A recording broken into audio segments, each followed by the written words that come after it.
Okay. Now, today we're together from 9 to 4:30. Is that right? Okay. We will take a brief break in the morning because our morning is shorter than our afternoon. Would somebody be open to being my timekeeper? There's no clock that I can see in here. What time do you want us to take the break? At 10:30, if someone would wave at me. I got you. Thank you so much. I appreciate it. So then we'll break for lunch at noon. They're bringing lunch in. We'll have a half hour where we're not doing anything except getting our lunch, using the restroom, checking that email, whatever you want to do. Okay. But we're going to take a shorter break because we got to fit in 13 hours for some of y'all getting that state required 13 hours. Then we'll take a longer afternoon break, 10 minutes. I know it's not a lot, but again, want to fit it in and get you on your way. We'll be done no later than 4:30. Tomorrow, it's the same deal back here, same back time, same back channel. Any questions about any of that? All right. So I don't know if any of y'all are teachers or facilitators or trainers. I do know that at least one of you is because you said your computer was run down from training. So facilitators love people who talk. So do not say, I'm sorry, I've been talking too much. I will reject that apology. I really want you to ask questions. If you are not clear on something, ask me. If you have I wonder about this, ask me. If you're wondering it, chances are someone else in the room is too. And if they're not, it's because you're smarter than them. But either way, ask the question. It will make the training better. I got all kinds of slides. If we don't make it through the slides because we're talking about what's relevant to you, that will make it a better training. Okay. And then, like I said, feel free to stand up, move around, change your seat, as long as that seat is vacant. Use the restroom, get water, whatever you need to do. If you need to take a call, please step out and don't miss too much. But you're grown-ups, manage yourselves the way you need. You will get the slides, a PDF of the slides, when we're done. Do that for two reasons. One is some of y'all overachievers would be on slide 45 already and not listening to me. I want you here and now. The other is I'm going to edit this depending on where you're at and what you need. So if I give you the slides now, it wouldn't match what we're going to end up. Okay, you get a PDF of the slides.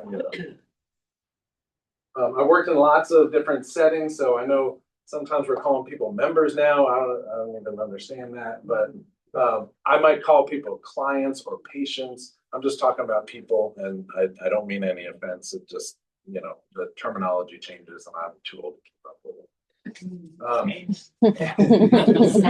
Right? Anything I missed? Questions about logistics? Is there QR code for like signing in for the app too?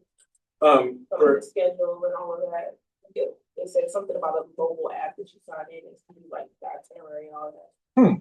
But it says like you'll have a screen for a QR code. I don't know about that. Jeremy. Yes. Great timing.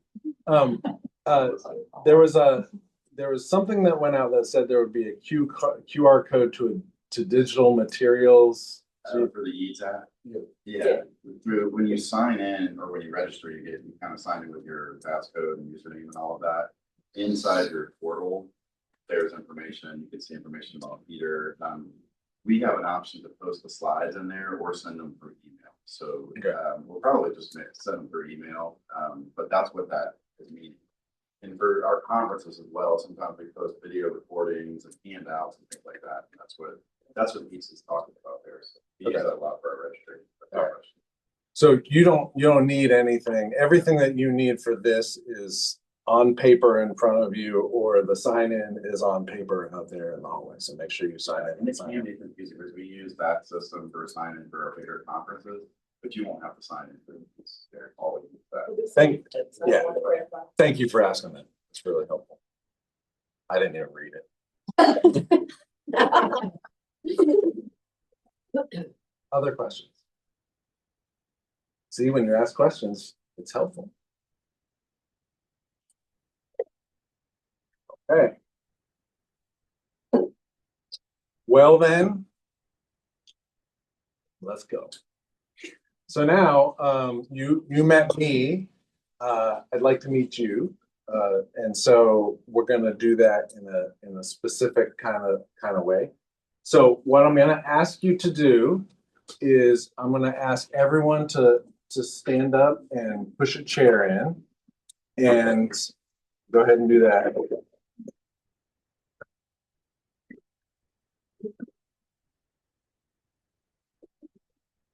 For takeoff and landing, please clear the aisle of any trip hazards. Alright. And so what I'm gonna ask you to do is just start moving around the room and ideally, well, no, move around the room and find someone that you do not currently know. Okay? Who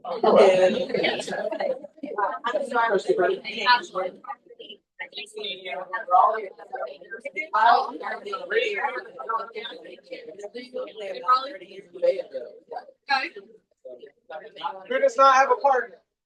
Put your hand up if you don't have a partner yet.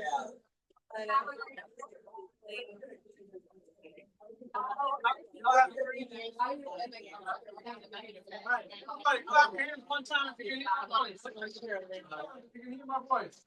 All right. Raise your hand if you don't have a partner or you're in a group of three. Okay. So back there, and someone from this group, will you partner up? And it works better with two people. Anybody else not have a partner? Hand up. Okay. Anybody else not have a partner? Anybody else got a partner? One person? She's coming around. Oh, you're Not confused me. right there. Okay, there you go. You do? Yeah, okay.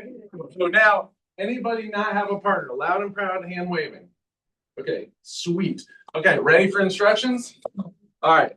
So I'm going to give you 1 minute each to introduce yourself to your partner. Okay, not at the same time, that'd be confusing. What you're going to share with your partner is your name, your pronouns if you'd like, and two things. What do you like about what you do? And what is something you like to do outside of work? A hobby or some passion, whatever. Okay, something that's important to you that makes your heart sing outside of work. Any questions about that? If I need more information to feel like you know what we're doing. Okay, when 1 minute is up, I'll say, okay, minute's up, and the other person will start talking. Cool?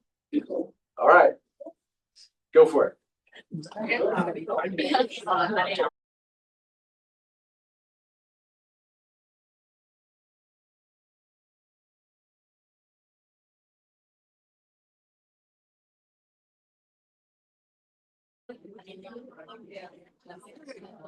your hands one time if you can hear me. Everybody, clap your hands. We'll get better at that. All right. Second person, your turn to introduce yourself. Go. Okay, everybody, clap your hands one time. Clap your hands 2 times. Clap your hands 3 times. The worst part of my job is interrupting new friendship. So now I would like you to introduce yourself to the room, but not yourself, your partner, please. And I would like you to not tell me what they do for a living. I didn't ask that. I don't want to know what they like about what they do for a living, and I don't want to know what they do outside of work for fun. Yeah. What I would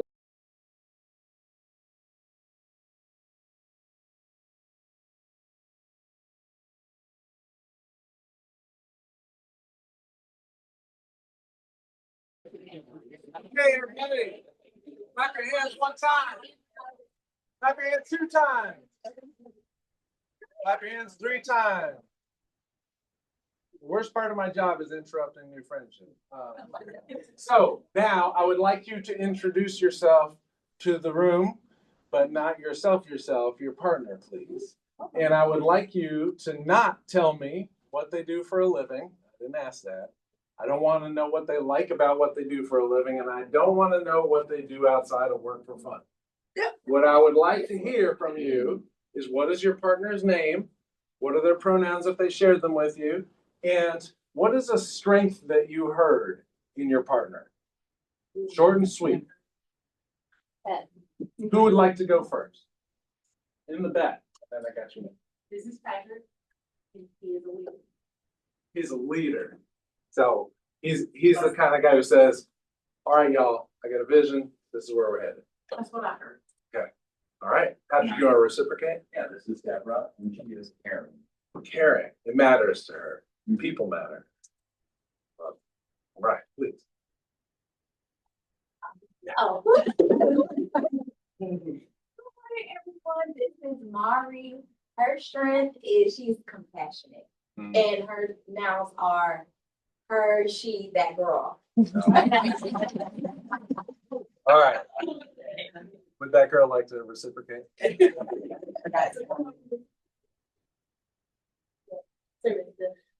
can tell a straight for her. She's very goal oriented, dedicated. I can see her in the training role that she was in right now.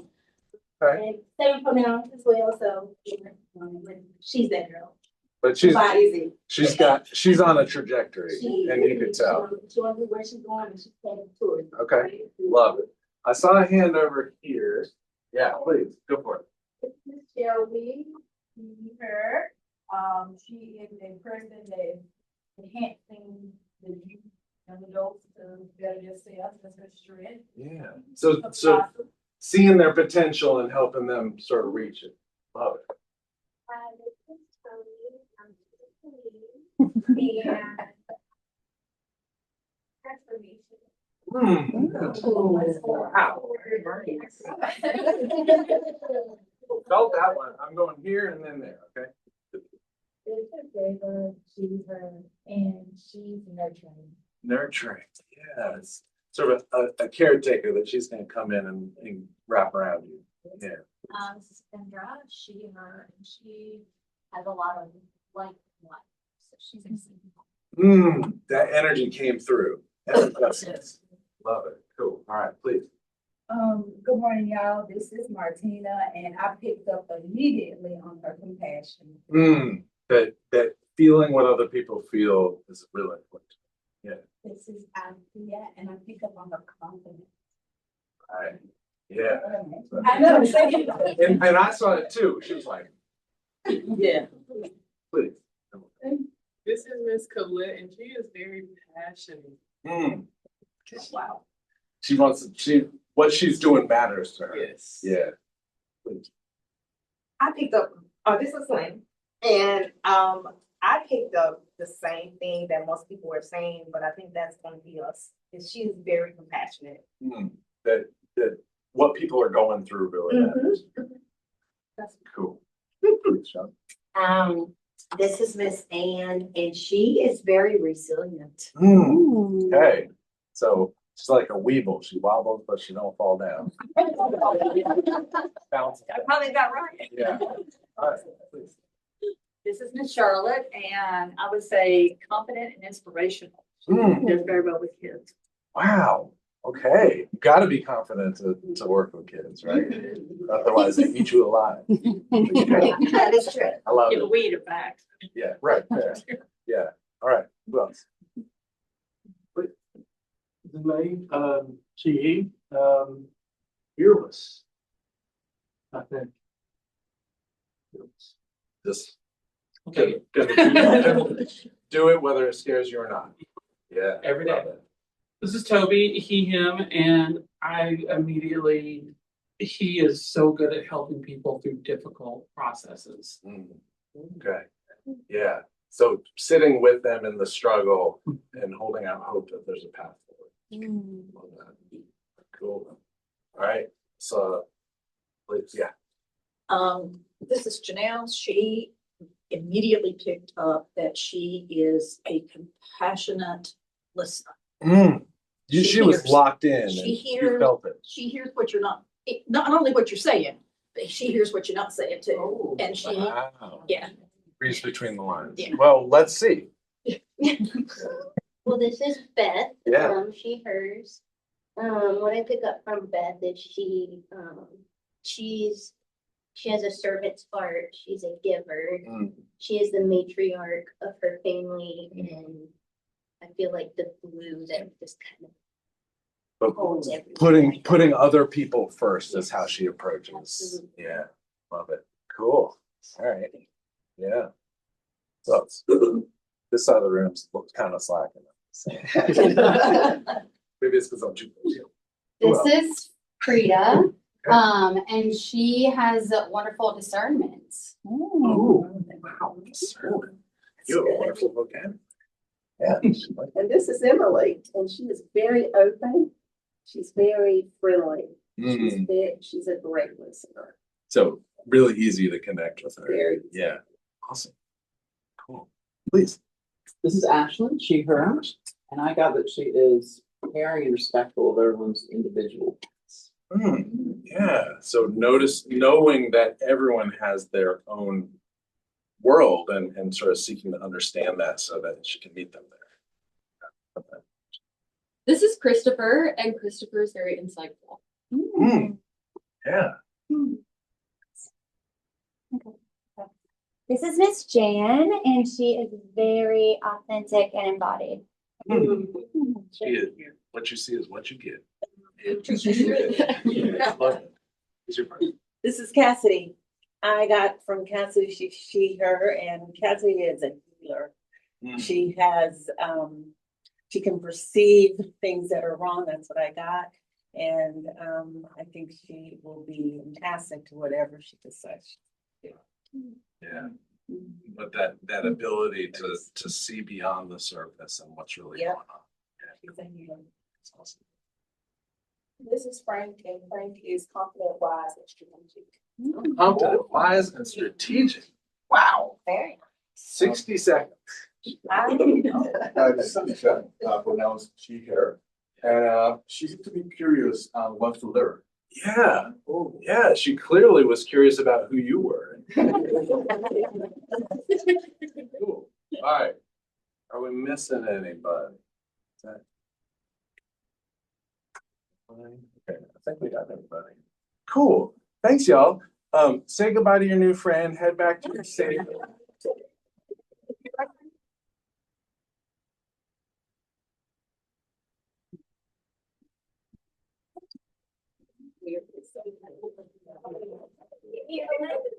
Yeah. This is sort of kind of, Okay. we work with them. Very Yes. We're partnering.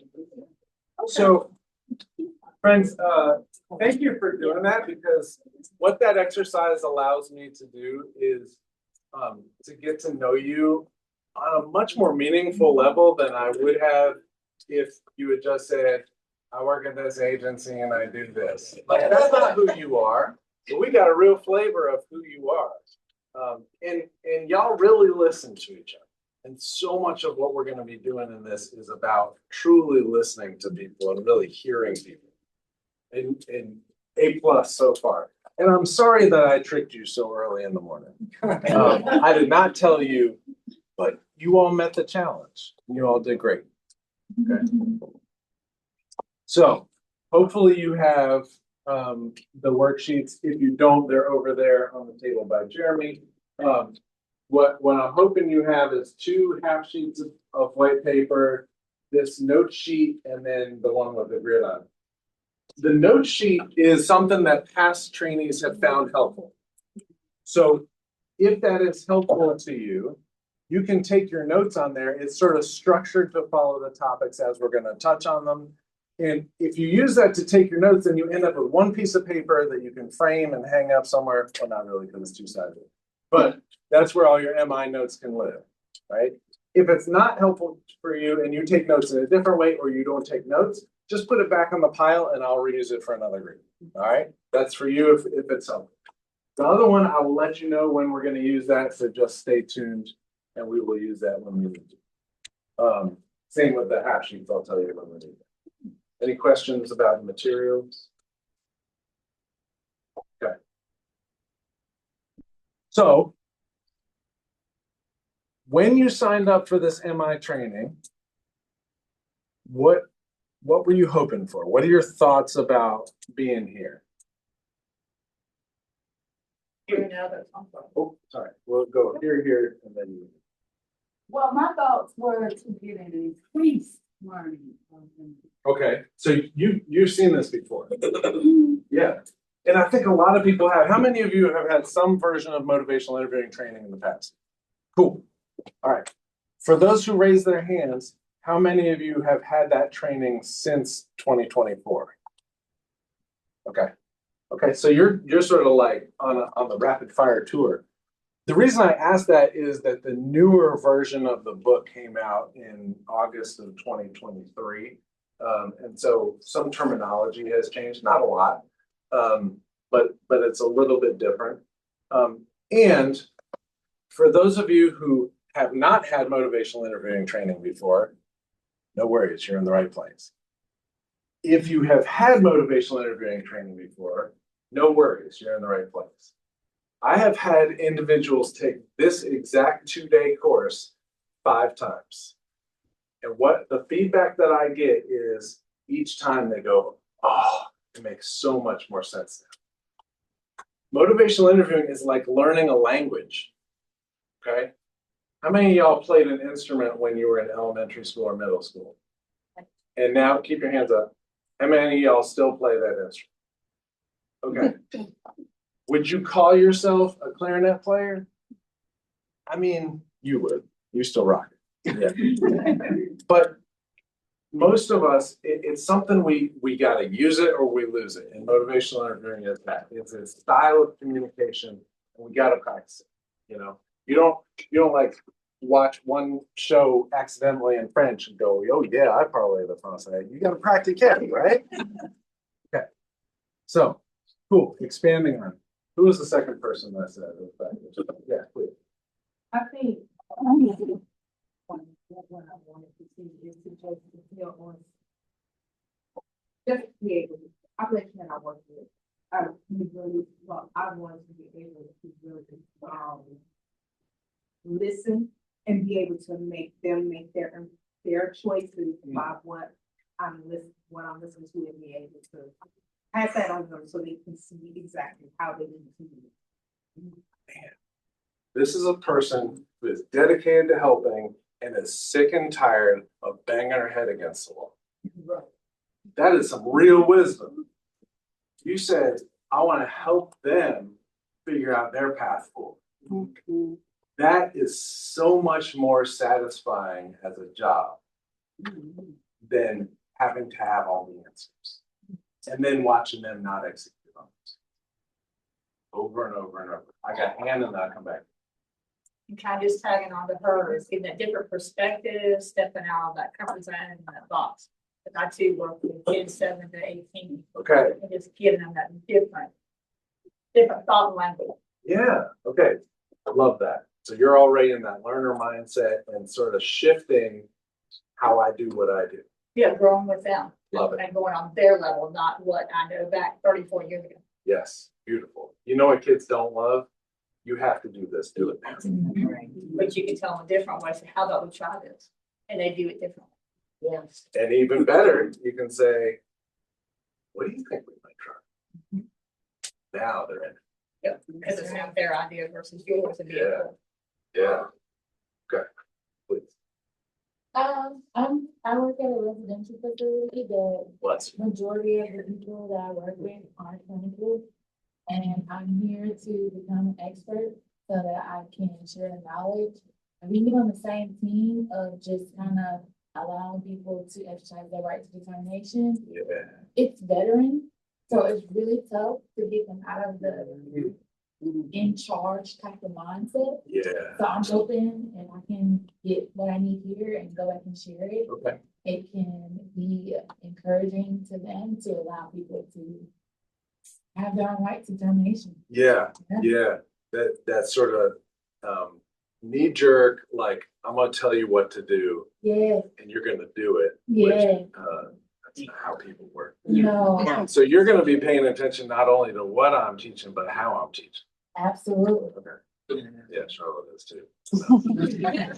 She already said Toby over here. Yeah. That one's $15 each time you use it. I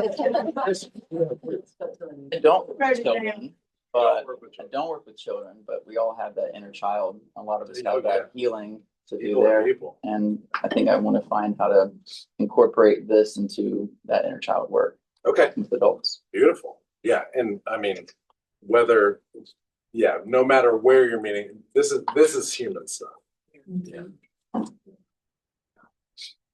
I teach a first time shoplifting class, and I think I would love to learn how to get them to better engage in class because there's a lot of different people. So, you know, we have people that are 45, we have people that are 18, 20, that sort of thing. So getting everybody engaged in that class and focused and willing to talk and share and be vulnerable. Yeah, and they didn't ask to be there. They're there because they get them out of charges. Yeah. And so you're already pushing against people who wanna fight for their own autonomy. And I'm just interested in how to get them to better, because we do share vulnerability and, you know, every time we get into the class, they're, well, I didn't mean to do it. It was a miscan. So being able to tap into that, why? Why did you make that decision? Yeah, without it feeling like an attack. Right, right. Because the judgment's inherent. They've already done something wrong. They are being judged, they're being stigmatized, they're being labeled. How do you pull out of that to say, okay, human to human, what choices might you want to make? Yeah. See anything? All right, cool. If at any point you think, oh, I really want to make sure that I get this out, please stop me at a break, like whatever, add it anytime. Okay. So what we're going to cover, or the plan anyway, is we're going to start with sort of definition. What's MI? What do we know about MI? Then, because we're talking about behavior change, this is a way to support people in making behavior change.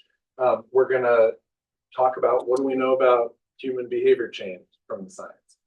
Then we're going to cover two big chunks of content, the spirit and the core skills, which we know about an acronym CORES. That'll probably be today, okay?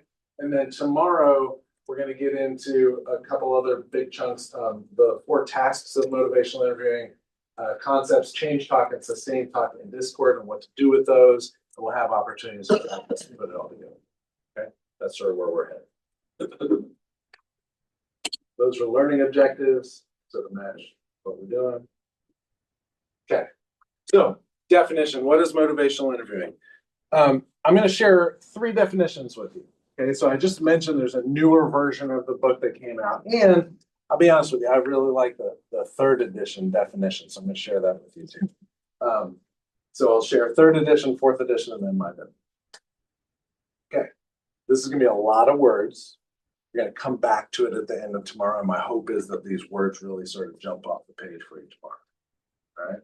So motivational interviewing is a collaborative, goal-oriented style of communication with particular attention to the language of change. It's designed to strengthen personal motivation for and commitment to a specific goal by eliciting and exploring the person's own reasons for change within an atmosphere of acceptance and compassion. Okay, lots of words, but really meaningful, intentional words. Okay, the newer book is actually shorter, and so is the definition. Motivational interviewing is a particular way of talking with people about change and growth to strengthen their own motivation and commitment. So, what you get out of both of these definitions is this is about communication. This is a style of listening and talking, and the goal is to empower and activate this person to find their own path to change, not to give it to them or assign it to them or direct them to it, but rather to pull it out of them. When I am in an elevator with someone and they make the mistake of asking me what I do for a living, my definition of motivational interviewing is this. I teach motivational interviewing, and that is a way of being with someone to do what? To support them in navigating decisions and behavior change. And the way we do that is by allowing them to make the argument for what they want to change, why they want to make that change, and how they might go about it. And at the end of the day, motivational interviewing is the science of being a helpful helper. Okay. lot of this is gonna feel touchy-feely, woo-woo, tree huggery stuff. Yeah. These two are down. And it is really, really, really, really evidence-based. So if you need a p-value less than 0.001, I got you. Just, you know, the people are important and not important, but just so you know, since I'm teaching MI, these are the guys who write the books. Bill is a professor and a psychologist. He's this guy at University of New Mexico. He's the one who wrote the original paper back in 1983. He was trained in the style of Carl Rogers, who's sort of the father of person-centered psychology. If you don't know Carl Rogers, you might know Mr. Rogers. Well, Dr. Rogers and Mr. Rogers basically wired the same way. You can watch Carl Rogers do therapy on YouTube. It's really fascinating. But that style, that person-centered style of interacting, really contrasted at the time with the way that people did substance use work. And Bill Miller was doing this, doing work with people who had problematic drinking. Okay. And he was listening to them in different ways and getting outcomes that were different. And at one point he traveled, he had a sabbatical, he went over to Scandinavia and he was meeting with some students and he was showing them sort of what he did. And they kept stopping him and said, wait, why'd you ask that? Wait, why'd you say that?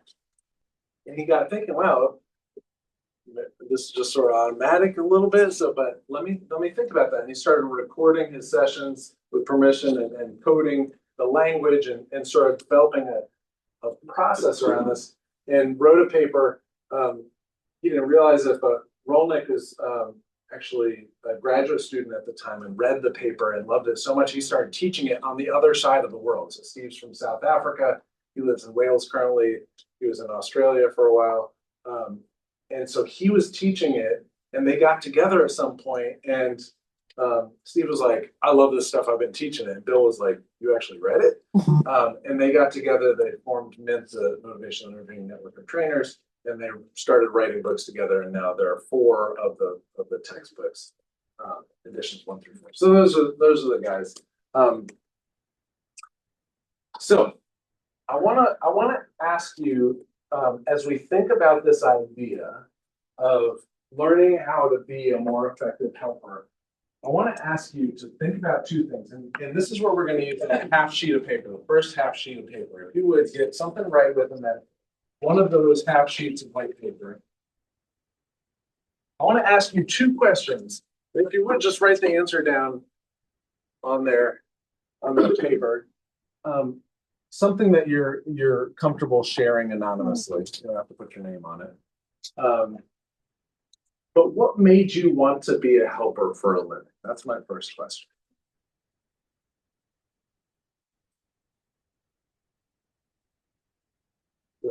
There's probably a lot to it, but for the sake of time, a brief statement summarizing what is it that made you want to do this? You know, you could have worked for like Amazon or something, but instead you chose a really tough job.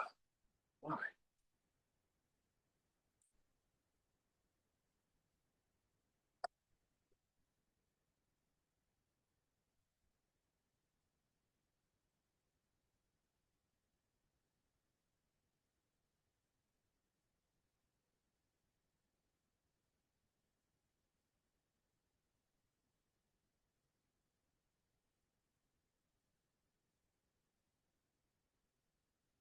Just some people have a something down. So I'm gonna, for their sake, I'm gonna put up the second question. Second question is, in what way or ways do you want to be a better helper? Just again, not a whole book, but brief thoughts around ways in which you want to be better.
got something on your piece of paper. Now, I'm gonna ask you to crumple it up in a ball.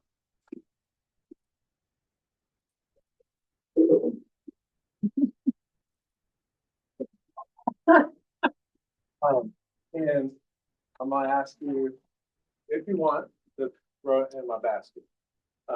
Let's start over here. Okay. Okay. What do you need from me in order to get this? I need you to come closer. Closer. All right, lay up. Let's try from here. Okay. Challenge. Ah, Airball. Try again. I do want to try again. One more time. Or as many as you want. I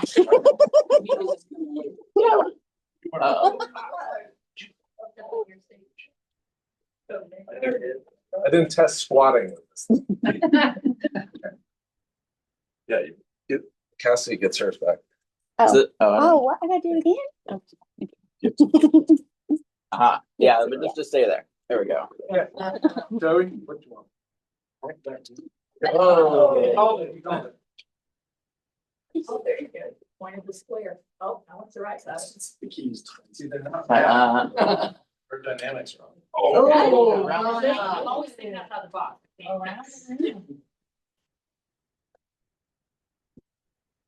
want you to tell me if you want me closer, or feel like I don't want to play this game.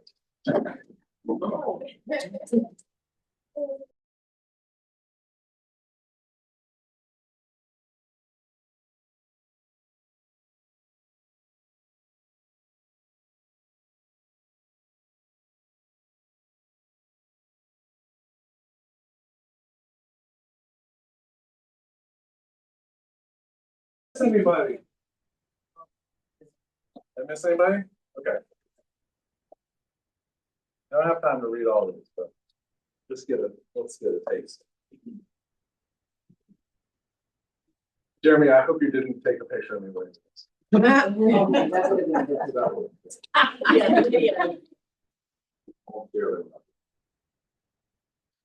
Okay. So you remember the questions? Okay. What made you want to be a helper, and in what ways do you want to grow as a, right? Because I felt no one helped me, so I wanted to help those that need. Yeah. And the way they want to grow is find better ways to help these kids that the system fails. Like, yeah, that's how we break the cycles.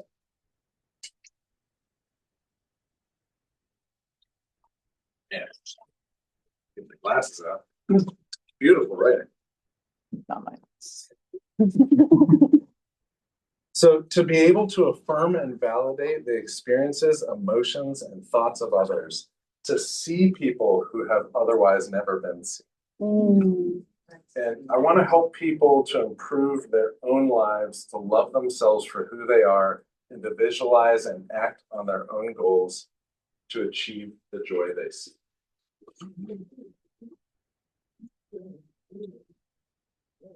It is not hard for me to love my dog.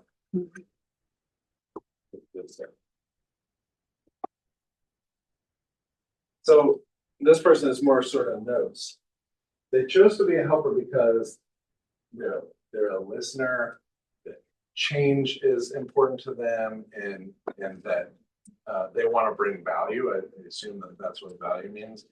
And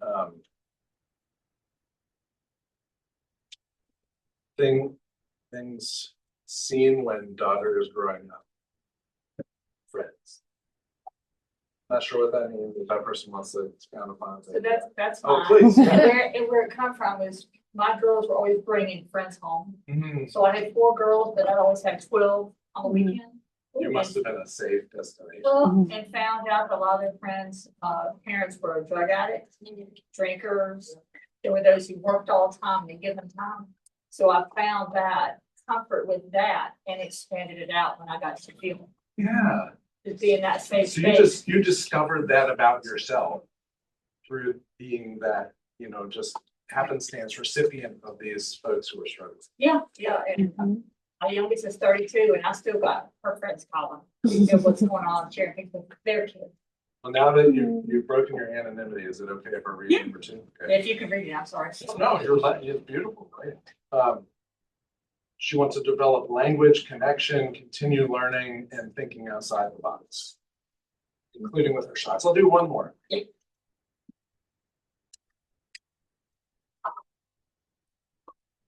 I've actually never done this exercise before. I really like it.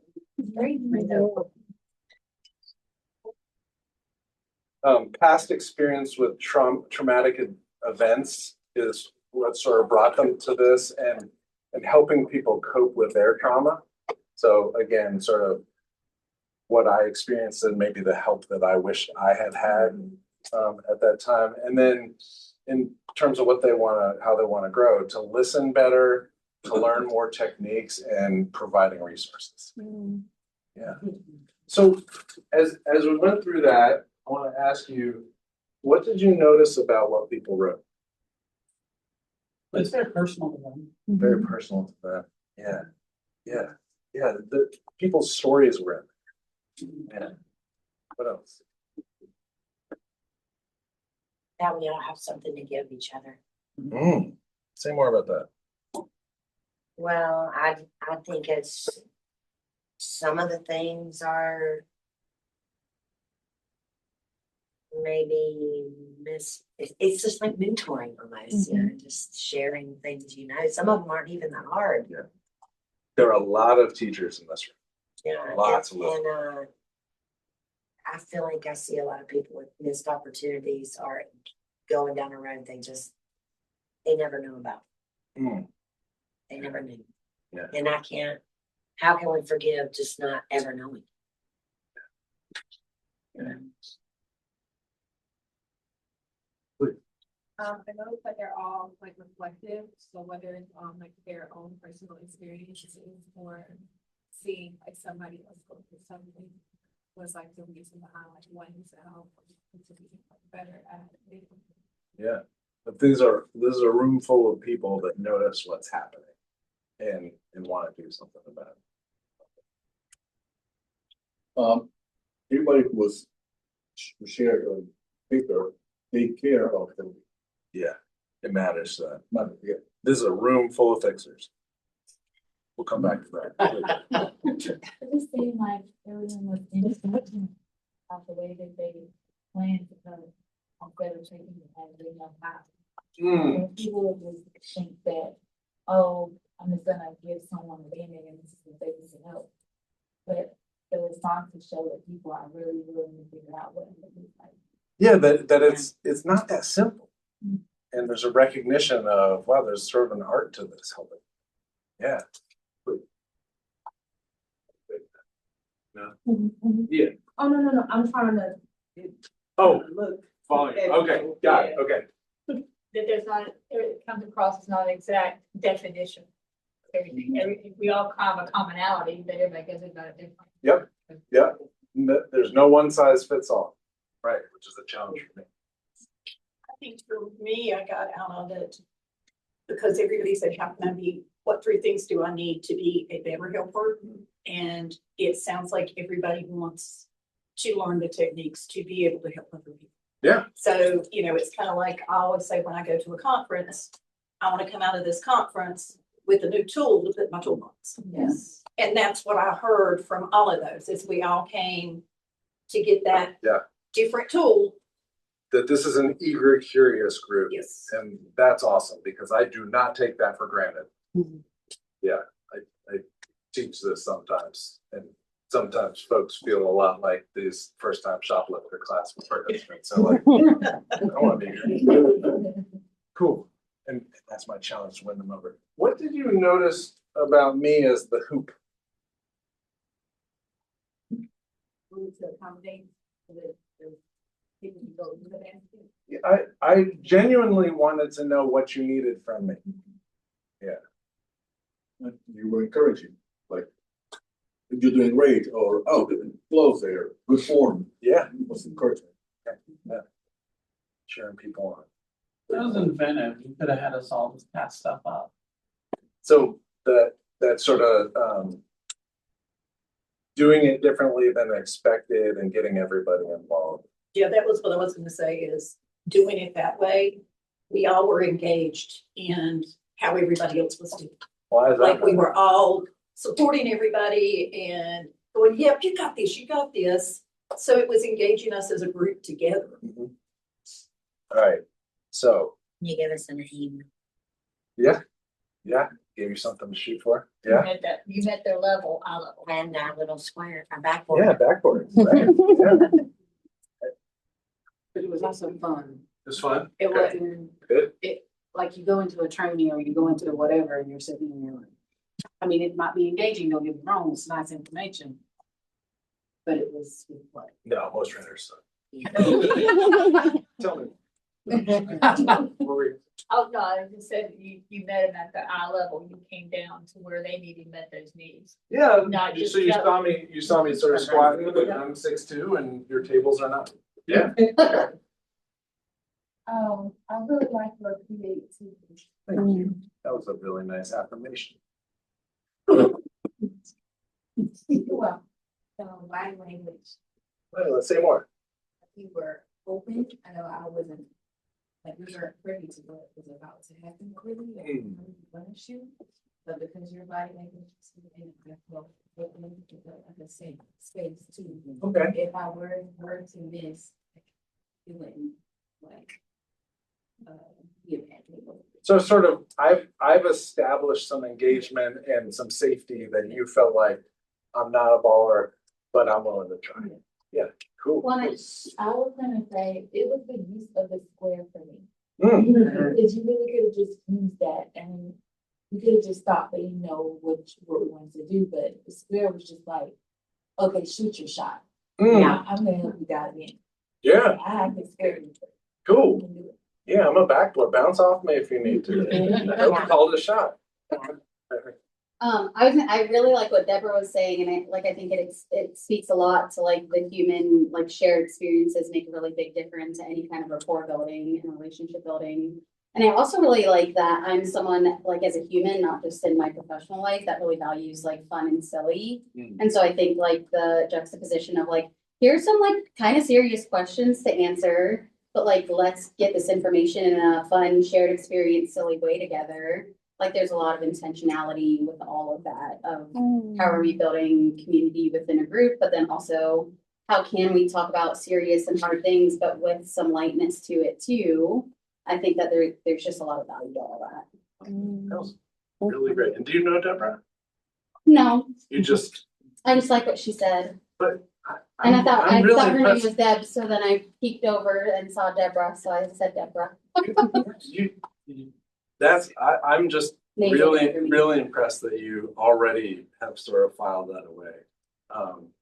But yeah, I think that's right, is making it safe for people to access something that's, I do want this to matter to you, and I do want this training to be impactful for you.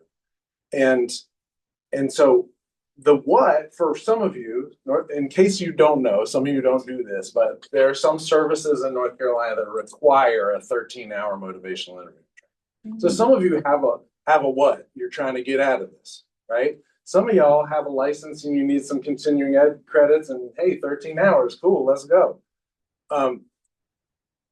But what I want you to tap into is your why, because I know that this is going to be a more impactful 2 days for you if you are connected to your why. Okay. Thank you for doing that. So I am like Mr. MI. I am like a few $100s short of a motivational interviewing tattoo. I'm all about it. And I do want to just name that MI is not a panacea, which means it's not a solution for everything. So please don't mistake my enthusiasm for some just tunnel vision that this is the only way to do it.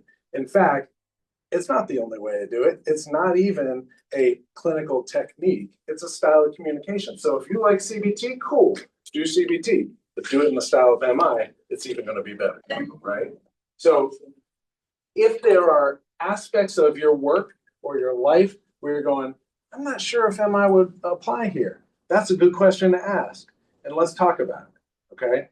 And don't sleep on this. It's fun. So what do we know about motivational interviewing from the science? How are we doing on time? Yeah, 7 minutes. Okay, cool. Let's get into some of this science because it is important that we got science. And we've got a lot of it. We talk about evidence-based practices when they got 1 or 2 research articles published on them. This is like uber mega super duper califragilistic evidence-based. Over 2,500 published controlled clinical trials demonstrating the efficacy of motivational interviewing in lots of different contexts. This is being done all over the world in more than 70 different languages, every country, and so many different applications. It started with problematic drinking, okay? But this is not a substance use technique. It's being used in some places where you might be surprised, like correctional settings, prisons, jails, probation, parole, shoplifting, right? Educational settings, teachers can use this. People who support students and growth from K to law school. Many of my clients are colleges and universities who are tasked with managing people as they transition from children to adults. There's a lot of behavior change happening there. Healthcare. I love training doctors and nurses, and they love pushing back.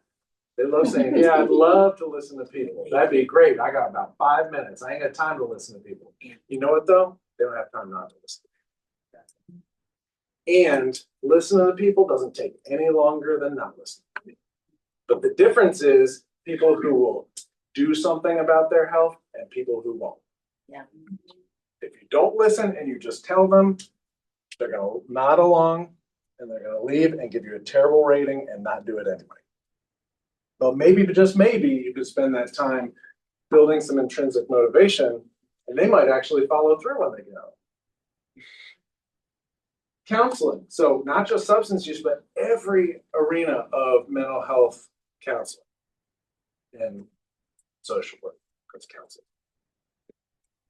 And even in sports. So Steve Rolnick, one of the authors, his sort of pet project right now is working with professional soccer coaches and how to work with their players in different ways to change their approach to the game and sometimes to life so that they're more effective on the field.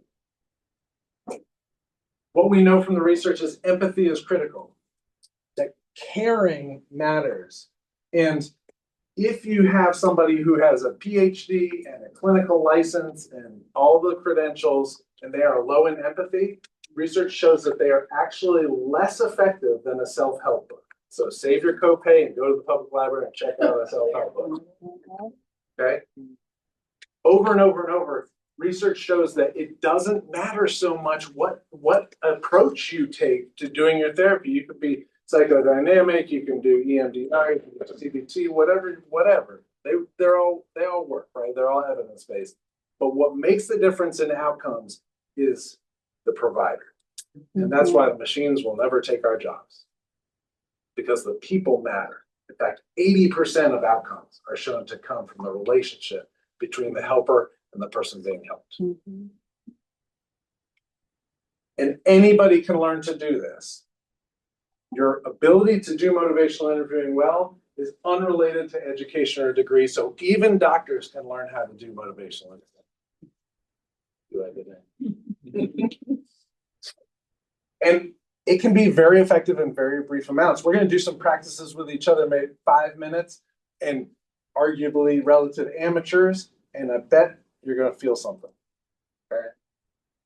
And again, not a different therapy, but a way of doing what you can answer the phone, am I? You can greet people to, you can be a reception person, am I? Whatever it is you do, you can use this style of communication, and it makes other evidence-based practices more effective. So CBT is an evidence-based practice, cognitive behavioral therapy. It's even more effective. You get better outcomes if you do CBT in the style of motivation. It's also shown to be highly effective with folks who hold historically marginalized identities. part of that is because our systems, this was already named in our bucket over here, our systems are not set up to actually help people. They're set up to sort of pacify people, but really to keep the strata in place.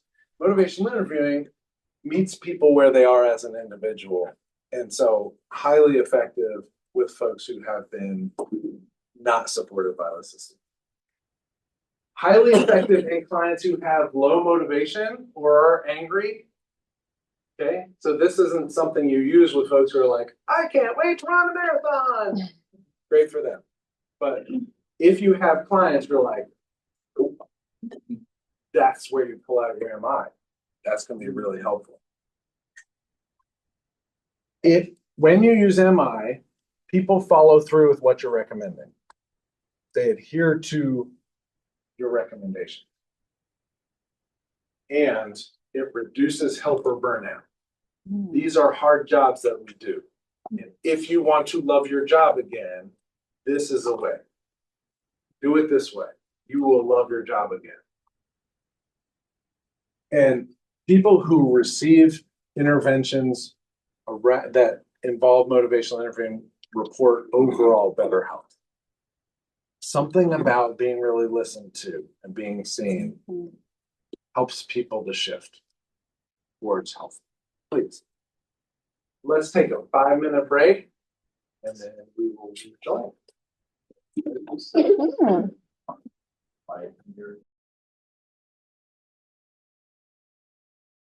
Okay, so in other words, it works. And I promise we talk a little bit about the science behind, human behavior change. That's what we're sort of trying to do, is help people change and grow. You don't need to remember trans theoretical model or Prochaska and Di Clemente, but that's where this work comes from. They're researchers in this huge body of work, just some of the citations, but starting in the early 80s, right around the same time the motivational interviewing came out, these folks were working on sort of helping us to understand how do people change their behavior. And they came up with 5 stages of change you may be familiar with. Those stages of change are pre-contemplation, contemplation, preparation, action, and maintenance. Okay. In plain language, what those mean are pre-contemplation is pre-contemplating, before thinking about it. So it's the people who are like, nah, I'm good. I don't know what your problem is, but I don't need to change anything. Everything's cool here. It's like, you're literally on fire. Contemplation is, okay, yeah, so things could change. Not really doing anything bad or thinking about it, but yeah, you're right. Things could be better. Preparation is where people have said, okay, you're right. There's something that needs to change, and I'm thinking about how I might go about that. Okay. Action is, okay, I've decided to make this change and I'm doing something about it. Taking a step, right? Executing my plan. And then maintenance recognizes that while changing takes effort, staying changed takes effort, right? So, cool, you went for a jog yesterday. Before we call you a runner, maybe you want to try that again, right? That takes effort too. Well, that, sorry, no, that's fine. On your own time. Get timer next time. Anything else about that would be helpful? Please. I'm talking about other people use determination. Now, is this in between preparation and action, or is it just Determination. What do Yeah. you think about that? Because I'm not familiar with that in terms of the stages of change. But when I hear determination, it sounds like someone is determined, so they have made a decision. Okay, so that's I think they would definitely be in contemplation, and then whether or not they're in preparation depends on how they started thinking about the how. gotcha?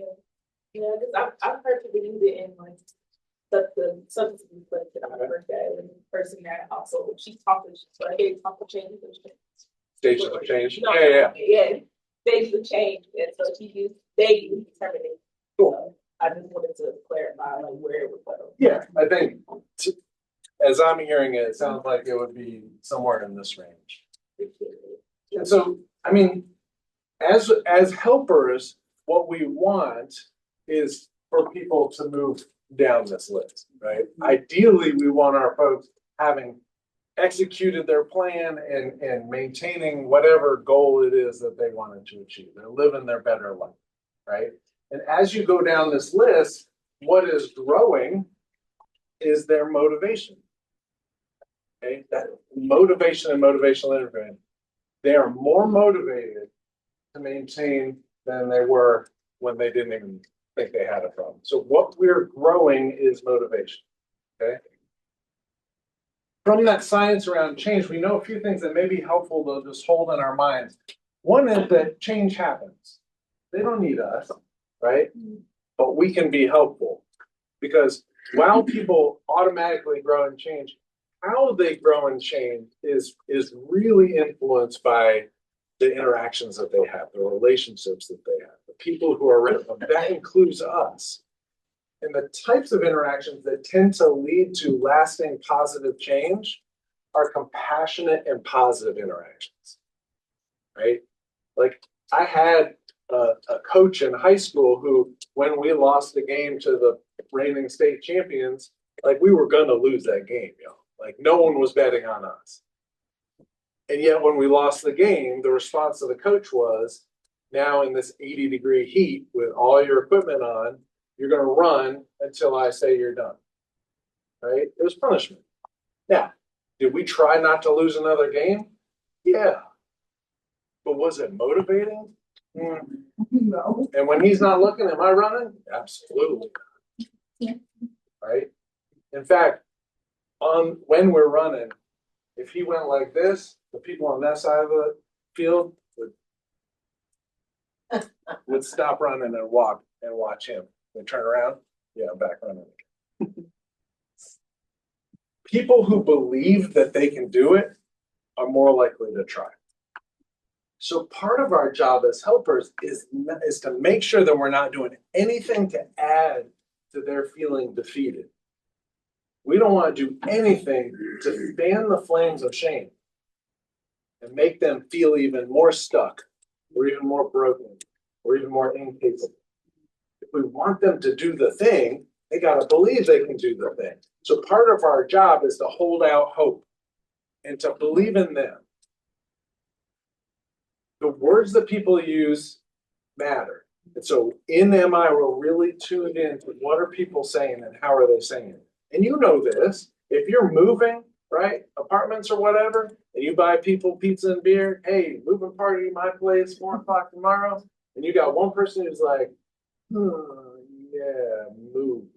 And another person who's like, I love pizza and beer, and that's my workout for the day, let's go. You can tell based on what they said, what their different motivation is. And you're more excited about the one who's Shia LaBeouf, let's go, than the one who's, they ain't coming. You know that, right? And we know that with our clients too. When they say, I really want this, we go, oh yeah, they're going to do it, right? Versus, it's just so hard. We hear it. We know that. We're going to tune into that.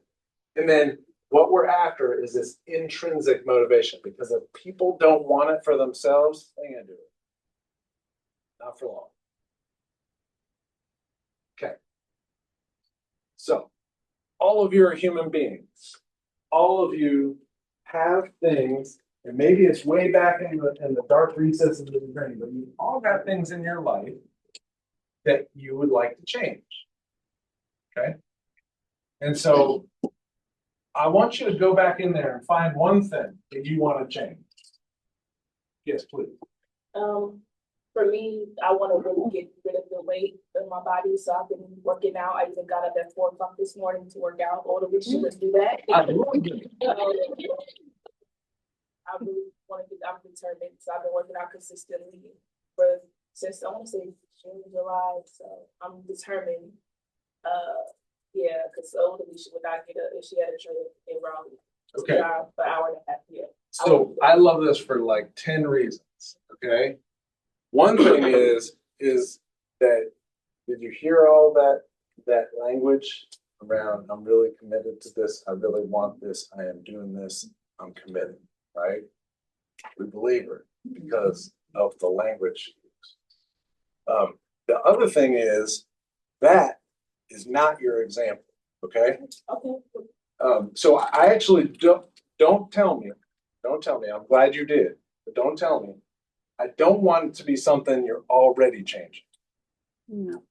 I want it to be something that you want to start doing or stop doing or change how you're doing it, but you haven't quite done it yet. Okay? Just think of an example. All right. So hold that. Just think of one. If you're like me, you've got a whole list, but zero in on one thing. Okay? Everybody got something? Something you want to change? And it can't be like, I want my neighbors not to play their music at 9 p.m. Well, yeah, no. So this is about you changing. This is about you changing, okay? So you're not gonna have to share this with anybody, but once you've got something in your mind that you want to change in your life that you haven't yet changed, I want to put your hands in the air. Like Busta Rhymes said, put your hands where my eyes can see. Straight buck wild in the place to be. Okay, I see all the hands. Deborah, something you want to change in your life that you haven't started doing yet. When you got it in your head, raise your hand. Okay. Now I'm going to ask you a series of questions. I want you to keep your hand in the air until I say something that doesn't apply to you. Okay. So keep your hand up if you can think of one or more reasons that you want to make this change. Okay. Keep your hand up if you can think of one or more reasons that you have not yet made this change. Keep your hand up if you have the information or know where to get the information on how to make this change. It used to be called Google, now it's called ChatGPT. Keep your hand up if you want to make this change for more than one day. Keep your hand up if you want to make this change for more than a week. Keep your hand up if you want to make this change for more than a month. Keep your hand up if you're thinking, man, I really need to work out my shoulders more. All right, you can put your hand down and shake it out. As I was asking you those questions about something in your life that you want to change, but you haven't changed, what feelings came up? Fear. Fear. It's scary. It's scary. You think about, I don't know if I can do this. All right? Dread. Dread. These are not good words. Boredom. Disappointment. Same word about boredom. Sometimes the things I really don't have to do, I know I'm gonna burn out football. I need to be stimulated. Mm-hmm. Effort. So you're thinking about the barriers that are in the way, and you said disappointment. Yeah, because it's something you want and you haven't done it yet. A bit of shame, because I know where I can find the information, I know what to do, but I haven't done it. Come on, me. You know what to do. You know you want it. What's your problem? You're shooting on yourself. I said should. Just not motivated. It's hard. Yeah. So you have reasons that you want to do it, and you have reasons that you're not doing it. Exhaustion. Yeah, there's so much going on. When are you gonna press pause on your life and recalibrate? Yeah, there's no loaner vehicle for life, right? That Because I'm pouring into these kids and saying, if you wanna do it, then do it, but I'm not doing what I need to do. turns out that our clients are just as human as we are. Man, I really appreciate you naming that. That's a hard thing to say out loud. Yeah. I was gonna say that I think I probably feel more like some of our teenage clients where I'm like feisty, like, why are you asking me to think about what I want to change and make me think hard about all of this when I don't even want to deal with it right now? You're ready to fight me. Feisty. Yeah. Sassy. You're like, you can't make me. Yeah, exactly. You don't have sort of placement for comfort. It's like, you don't want to get rid of it because you don't have to replace that. There's a reason. There's a reason you're doing that thing. It is meeting a need. Yeah. And at the same time, it has some unintended consequences. And in order to replace it, to take care of those consequences, you gotta have something that still meets that need. And you don't know quite what that is yet. Cassie, what you got? Frustration. Okay. I get real frustrated with myself when I can't keep something up. Yeah, that sort of one step forward, two steps back, and like, oh, just realized there's a Furby back there. That is really creepy. It was in the cabinet when I walked in and I had to. Okay, so I'm not hallucinating.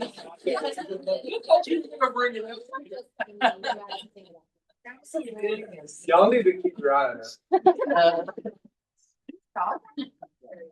Okay. So yes, I wanted to help us all to connect with the fact that this not doing what we want to do is a deeply human thing. And you've already named that this is the challenge for our clients. And add to that, that they've got an audience. I didn't even ask you what your thing is. I said you could keep that private. Here, their stuff is out there in the open, right? And they are feeling judged. And you think you feel ashamed. How about just say it out loud to everybody? Now you're gonna feel real ashamed. It is difficult to change behavior. The reason that you will laugh when I say, what was your New Year's resolution last year? Right? Or cringe. Yeah, that's not how we work. We can't just say, well, starting on this day, I'm doing the thing. Like some of you do, and we hate you. But most mortals really struggle with behavior change, and it takes quite a bit of doing and failing to be able to do. Okay? So holding that when we're working with our clients. And this brings up a really important concept in behavior change, and that is ambivalence. And now, ambivalence is sometimes mistaken for apathy. It is not apathy. Apathy means I don't care. And especially our young folks come across as I don't care. But rarely is that true. Usually what is happening is I feel this way about it and I feel this way about it. And so I'm stuck. And all of y'all have reasons you wanted to change and reasons you're not changing. This idea of ambivalence is a completely normal human part of changing behavior. It doesn't matter what your target is. I want to fill in the blank. It has a button. But no matter what it is, anything, I want to change my behavior, but, okay? And sometimes as helpers, when someone says, but I really like vaping, like, you know, it kind of calms me down, helps me focus, like, it's my timeout. It's helpful. And we're like, rah, rah, rah, rah, I don't want to hear that. No, bad for you, right? Not bad for me because I do it all the time, but you, yeah. I'm going to help you reframe this. If your clients are saying but and telling you what's on the other side of their ambivalence, that means they trust you. You have created safety. Congratulations. That's huge. If they're not saying but, maybe wonder, does this person feel safe talking to me, being honest with me? That if I had created the atmosphere where they feel like they're not going to be judged if they're honest with you. Because that but is there. And what we found in motivational interviewing, remember I said this is super helpful for people who are stuck, frustrated, angry, resistant. Exploring the ambivalence in an atmosphere of non-judgment ends up being extremely helpful for people in resolving the ambivalence and moving forward. Because if you really put up hopes and dreams and values and wants against this other stuff, some things that our judgmental side might call excuses, but those are valid, then the hopes and dreams are going to win every time. But sometimes we need help being invited to see that that's what we're talking about here. is the life that I want is waiting for me, but this other stuff is keeping me stuck. So exploring that ambivalence instead of batting it away or saying, no, don't say that. No, alcohol is bad, right? Thoughts about that? Questions? Make sense? All right, so it's about time, Peter. Let's talk about motivational interviewing. So we got these two core components we're going to touch on today. One is a way of being with people. This is that hippie stuff, okay? If it had a smell, it would be Nag Champa, okay? And it is science-based. You can't do motivational interviewing without what we call the spirit of motivational interviewing. Motivational interviewing cannot be used to sell insurance because it's that way of being that makes it effective. And then after that, after we've talked about the spirit for a while, then we'll get into the skills we use as we're listening to people, and those are fours. Okay, we'll start with the spirit. So another exercise where I'm not going to ask you to share the who or what out loud, but I want to invite you to think about someone in your life. You probably have lots of people, but one person in particular who was a helpful helper for you. Someone who helped you achieve a goal or be a better version of yourself or get where you wanted to get in life. Okay. And hopefully you got a lot of those, but just pick one person and lock them in your mind. Visualize that person. Okay. And I want to ask you to just, as the spirit moves you, share one or two adjectives that describe that person's way of being with you.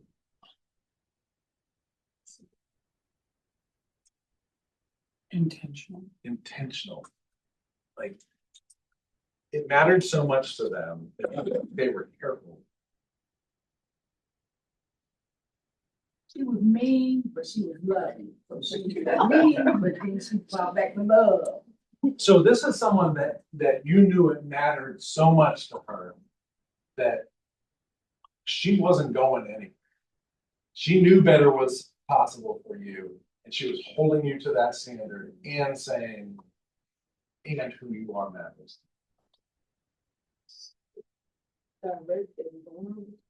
So direct, they no BS, won't tell you what's up, and vulnerable.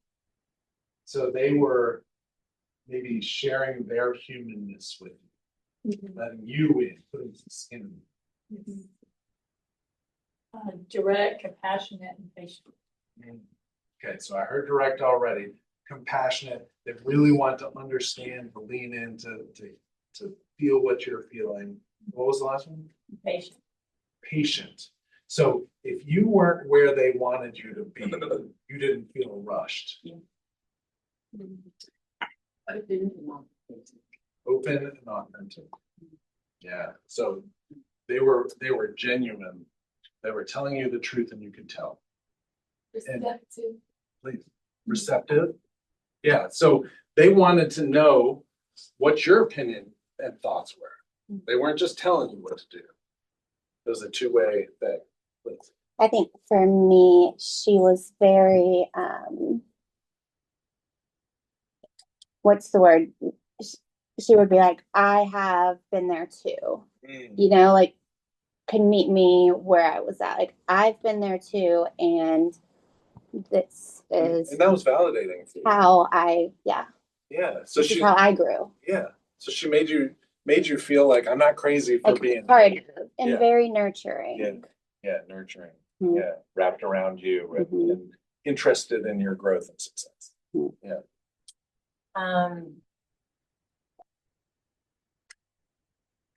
Always very ahead, visionary. Taught me that pie in the sky type. Yeah. So holding out hope for you that like, look, you can get to here. Yeah. Before you even believed that was possible. They even knew how to think like that. They knew it. All right, cool.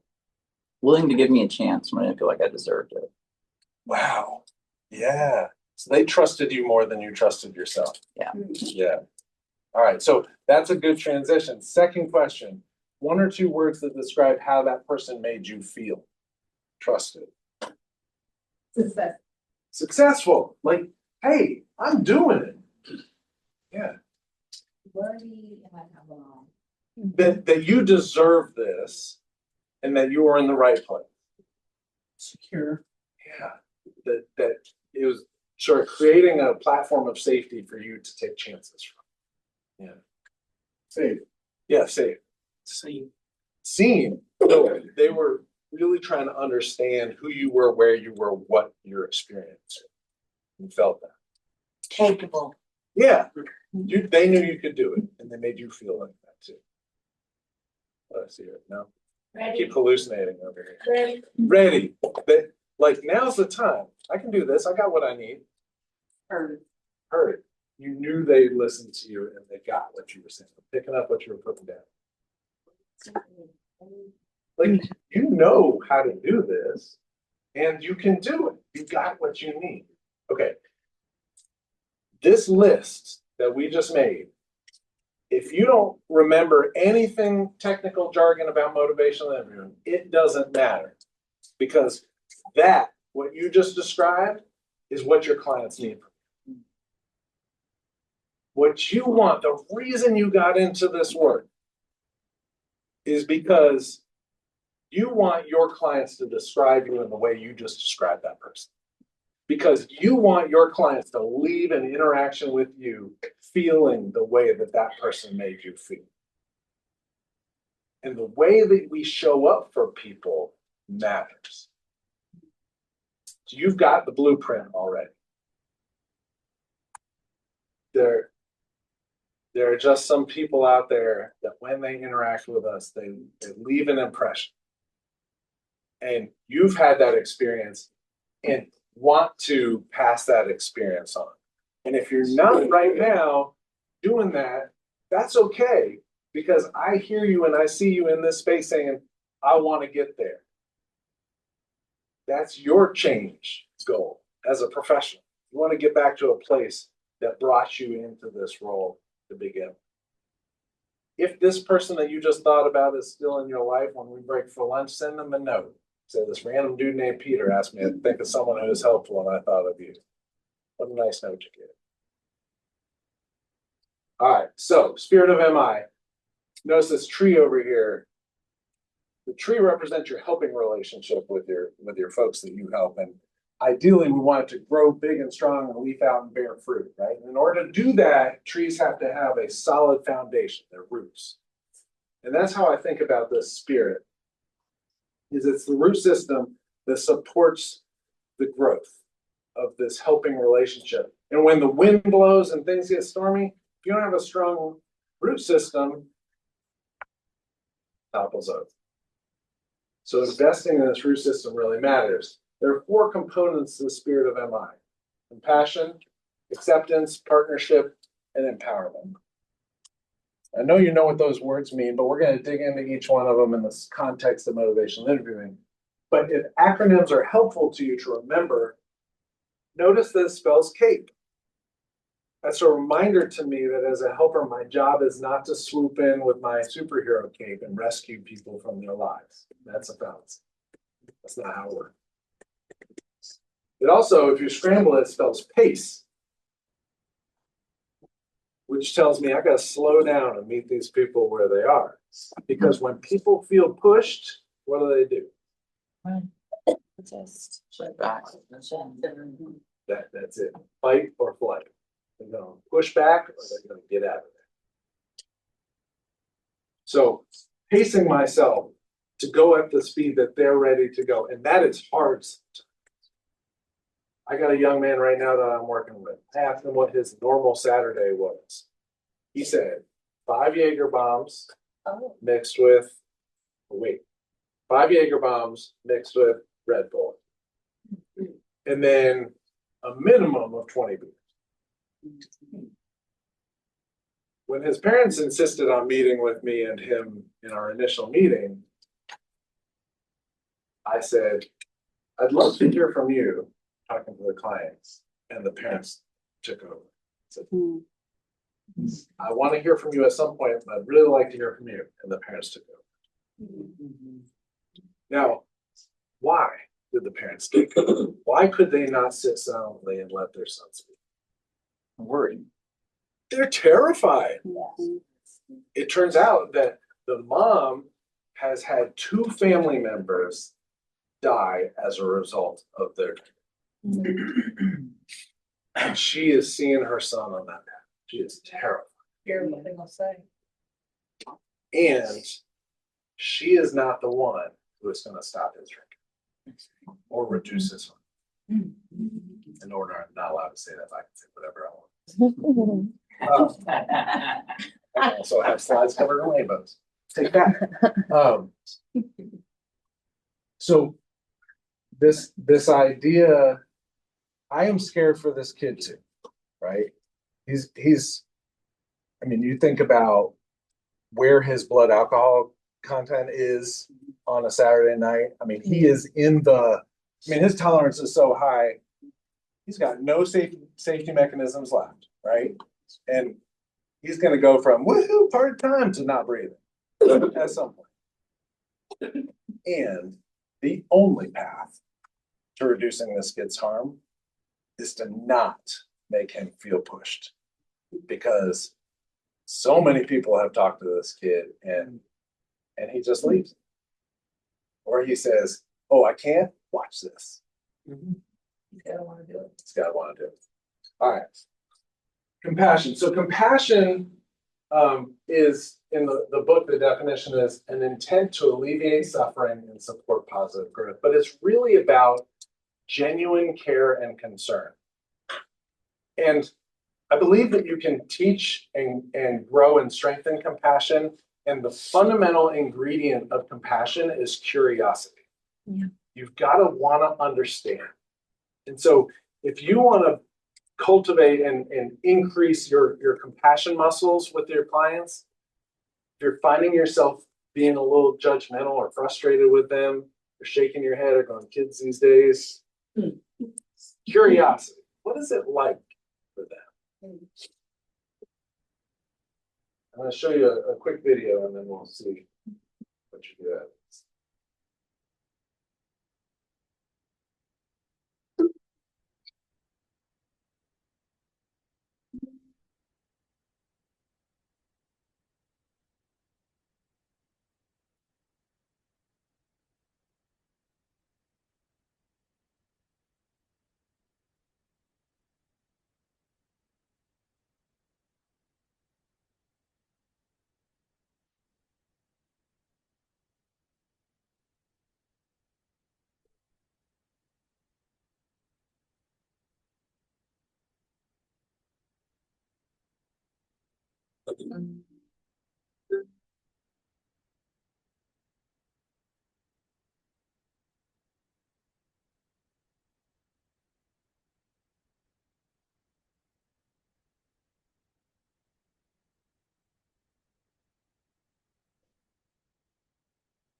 Passion.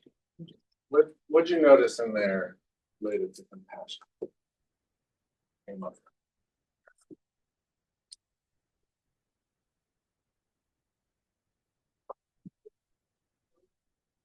Something for another. That could be interpreted as serious or more serious than behavior. They all kind of deal with it in terms of. Yeah, be kind, for everyone you meet is fighting a hard battle, right? And we don't know what's going on until we see those words. Yeah, I've been to think about, I don't know if you've seen that Chick-fil-A video, everybody has a story. Oh, yeah. And, cause I'm a facilitator, I train a couple of trainings too, and I show that, and it's just very. Yeah, that we can't tell what's behind who's showing up until we get curious and ask. It was the expression, they were very much a little bit confusing. Because you didn't know if someone was just smiling from a space of relief or smiling because they're happy or anxious, or it just was like, okay, this is not going on. Yeah, the external cues can be, it can be misleading. Yeah, like how many times do you meet with a teenager and what you're getting is angry? What they're really feeling is scared. Or you get everything's good, and yet no, things are not good. I guess I kind of run this along with another thing that I think, which is that everybody gives off a signal of need. And sometimes I think if we can get better as a human race at kind of picking up on that signal. Yeah. So if you tune yourself to look for it, there are invitations for connection. Out there. Yeah. But some of them are really well hidden. yes. But at least maybe you might know something. You might not know exactly. Instead of just, I feel like sometimes we're going too far the other way, and Sure. We're really sort of prioritizing protecting ourselves. People all stand to be kind and to slow down, because even in the video, the nurse explaining to the woman, I think he said something about she wasn't understanding what too overwhelmed to comprehend the treatment option. And so just like we could slow down. I know, like, even, I mean, our jobs is a little different because we are paid to care in a way, but like with that job as a doctor, you're just like, they're direct, so they're gonna give you the information directly. I mean, we can be too, but they're a little bit more like direct with their wording and stuff like that. So she probably was just like, girl, like, this is too much to take in. Like, for example, my mother, when she got diagnosed with cancer, the doctor came to her, why would you come here alone?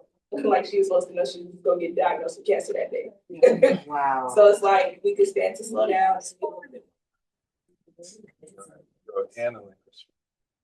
Be more genuine and ask questions and not make assumptions. Yeah. So when we get reports, the same thing. Yeah. Put that off to the side and actually listen. I love that. So actually inviting the person who is the first person, the person experiencing it to give us the story versus relying on what reading or what's in their chart or some sort of. That's what when I do my intakes, I have the kids do that. I've got questions that are just not direct, like I said, direct questions, but they can be read differently. And I tell them, I want your story, not what I'm reading over here. I want to hear what you have to say. Yeah, and even though my intake with that kid and his parents went terribly, what I was signaling throughout was, I'm not listening to them. I'm waiting to hear from you, which helps him to trust me a little bit more, that I'm not accepting this prejudgment. They get that little piece that I've been heard. That's right. I had a sense of loneliness from a lot of the people in the video. That they wanted someone to connect with. They felt alone in that space. Separated from someone. Yeah. I also thought it was interesting. I think for just like me personally, I felt like the sense of like compassion fatigue brought up. I'm like very particular with the kind of media I consume outside of my workplace because I know that what I do is emotionally exhausting. And so I think watching this, it was really interesting. I was like, damn, I really don't want to read all of this, right now, you know? So Yeah. I think that is still worth acknowledging, like the compassion fatigue of it all. Yes. Is worth acknowledging. Yeah, and I found it as I've really deepened my relationship with motivational interviewing, I've gotten to a place with the term compassion fatigue where I think I've realized, at least for me, what I was identifying as compassion fatigue was really outcomes fatigue because I believed that it was my job to fix people's lives. And when I let go of that and approached it in a different way, what I find is that practicing compassion is actually a really generative and energizing experience and almost meditative. That when I'm really in the zone and I sit down and I'm one on one with somebody, the nice thing about that is my world melts away. Like I have problems, but they're gone for that 50 minutes, right? And I'm just in this person's world, experiencing it and not owning it because it's not mine. And there's a freedom in that. So yeah. Just piggybacking off of Charlotte, I've done a lot of training with nonviolent communication. And one of the things that it talks about is all communication, whether it's body language or talking to each other or even gifts, things like that, can be broken down into two basic things. I need this from you, or thank you for. And so when watching that, it's able to see like, what can I, as someone who's helping, infer from what I'm being told, whether it's just from the way they're acting, the way their body language is, that sort of thing. Because a lot of times what we're saying is not what we're meaning. We're not, I think he calls it like, a lot of times when we use judgmental language, it's this like complete misrepresentation of our needs. It's just a different way of masking that. Yeah. We're not being honest. I like how you tie all of this in to what we do as helpers. You said do. Because,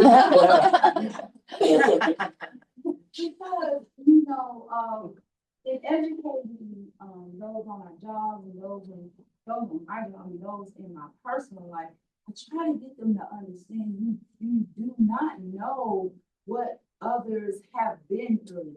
And to what you were just saying, you don't know what that client has just experienced before they walk in the door. They could be in a domestic violence situation, they're homeless, they're hungry, yes. And even like, and I'll say this real quick, because it keeps going in my mind, I can't get it out. My grandson is 6. I'm not gonna diagnose him because I'm his grandmother, but I want him to be diagnosed because I can clearly see that he has ADHD. And so I'm very, very infuriated by his mother, which is not my child, but his mother and his teachers that have been putting him out of school because they keep saying he's a bad child, he's a bad child, he's a bad child. When clearly he's trying to communicate something to them. So when I have him, I said, well, you are having difficulties. You're not a bad child. Right. And you keep finding yourself moving and you can't stop sitting. Love it. Beautiful. And then it begs the question, like, how do you support those other folks in wanting that too? And it's a little tricky, but I love that example. And when you say, these people that you're working with, they've been through something. I think the key for people is to then, that's one thing, is tell them that. And I think they're like, okay. But why does that matter? Why does it matter that these people have had lives and experiences they've gone through? And I think that if we can tie it back to, because if you don't know what they know and what they feel and what is there for them, then you can't be helpful. If it was that easy, I used to work at Wake Forest as the substance use person for the whole campus, right? So I had kids come and, whatever it was, I met with them one-on-one. If it was that easy, I would have had 3 brochures: weed, alcohol, and vaping. Which one is it? Okay, take the brochure. Have a good day. Right? But no, I can't know what's going to be helpful for this person until I get curious. Okay, if we move forward. Yeah. Second piece, acceptance. Acceptance at its most fundamental level is this spirit, this way of being non-judgmental. Okay? And that is hard. It's hard, especially with young people, because we have been there and done that. And it's so easy to shake your head and go, kids these days, right? When I worked at Wake, I would tell people about my job and they go, what do these fools think's gonna happen when they drink a 5th on Friday night? Okay. What about this part? What if everyone's doing the best they know how? Because I don't know about you, but the world I grew up in, when I watch TV, listen to music, look at the grown-ups around me, what I learned was when you're stressed out, you drink. You need to relax, you drink. When you're happy, you drink. When you're sad, you drink. If your team's playing, drink to get ready. If they win, you drink to celebrate. If they lose, you drink to drown your sorrows. If you're feeling lonely, go to a bar to meet someone. If you get married, it's an open bar. If you break up, it's a pity party. Drink, drink, drink. It's a solution to everything. These kids are just trying to manage their stress in a new environment where they're feeling overwhelmed and they don't know what to do, and everyone around them is doing the same thing. That is a maladaptive coping strategy, but it's something that's meeting some of those needs and with consequences. So you've already said all this stuff. Who people are, their own story matters if we're going to be helpful. That they have circumstances that are impacting them. And this part, everyone has choice and autonomy. The kids who are mandated to meet with you, the adults who are mandated to meet with you, people in prison have choice, and you cannot take that away, and it is a fundamental human need. And when you take it away or try to, they will fight you, and they will cut their nose off to spite their face, because having control of our lives is a fundamental human need. And sometimes when you see someone's shoulders coming up and they're like this, saying it's up to you. It's your choice. It's all that's needed to watch those shoulders go back down. Okay? And that people know better than you do what's going to work for them and what's not going to work. Anybody in here want to exercise more? Yeah. Right. Well, I mean, right. Okay, need or want. Anybody should on themselves about, I said should, about exercising? Anybody should on themselves? Should. Yeah, I'm not cussing. About exercise, okay. No, that's me, sorry. No, I did that on purpose. So, all right, anybody who wants to or needs to exercise more, here's your plan. Okay, ready? So, at our break, I want you to Google 5K near me. Oh, you're already, well, just hear me out. I got the answer. In February, okay? In February. All right. See, then you just, great for you. So now what you're going to do is then I want you to look up a Fleet Feet store near you, and you're going to go in there, and somebody who just looks like they just finished running a triathlon and modeling for Lululemon, they're going to come out, and they're going to scan your feet on like an iPad built into the ground. They're going to tell you everything you've been doing wrong with your shoes. They're going to bring you out some shoes. They're $150, all of them. And the shoes are $150, but they're not good enough on their own. You need a $60 insole and a $20 pair of socks. But now you're good to go. Now I want you to download the free, Nike Run Plus app. While you're listening to music, this little dude pops in and goes, "You're doing great. You know what? Slow down. You're going too fast. You're a runner. I'm so proud of you for showing up." It's really encouraging stuff. And they got training plans that'll get you to where you're ready to run a 5K. Yeah, who's ready? Did I change your mind? What's this Nike app? Nike Run Plus. So I say, you ready to go? Nike Run Plus. So for some of y'all, you're like, "Ooh, okay, I'm interested."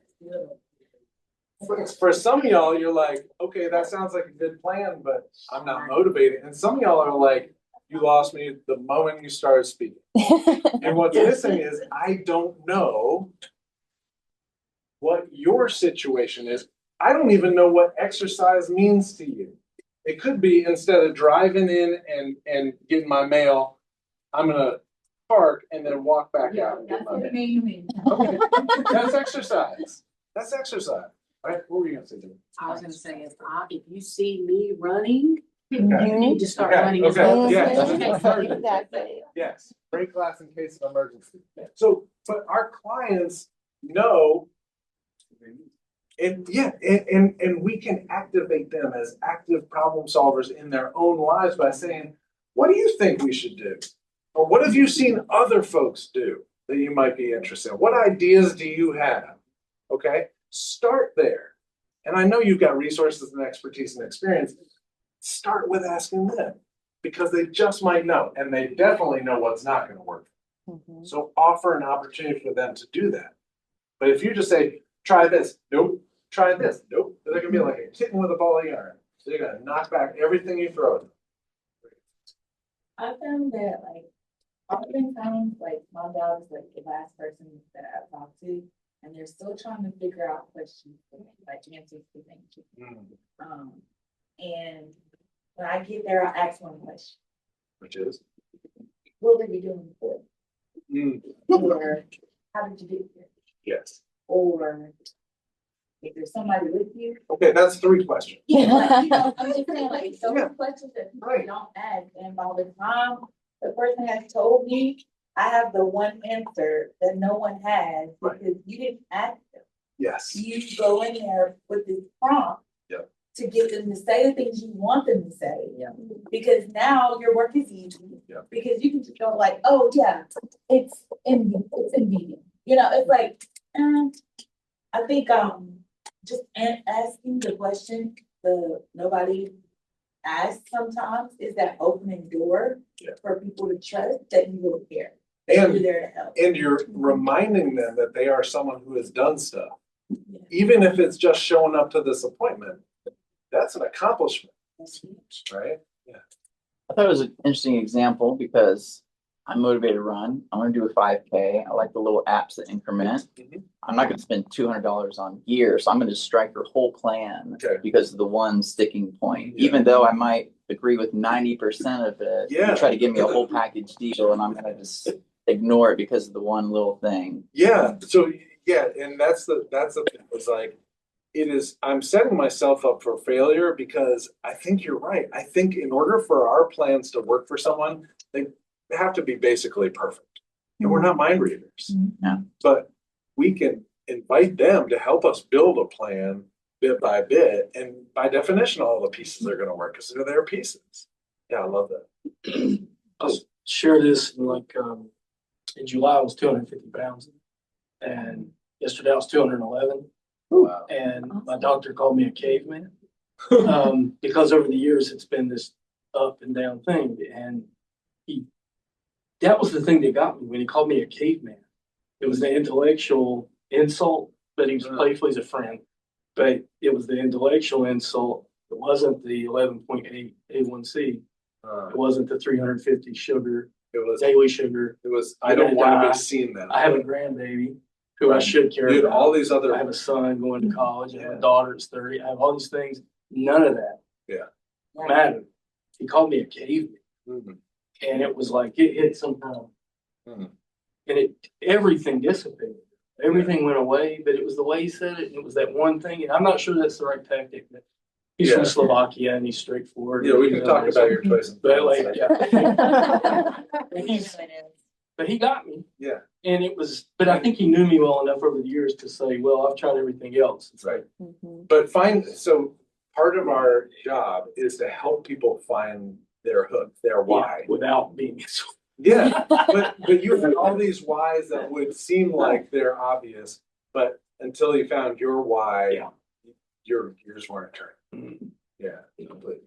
And say, as a trans woman, I see people all the time that'll say, oh, well, you need therapy, you must have this mental health issue.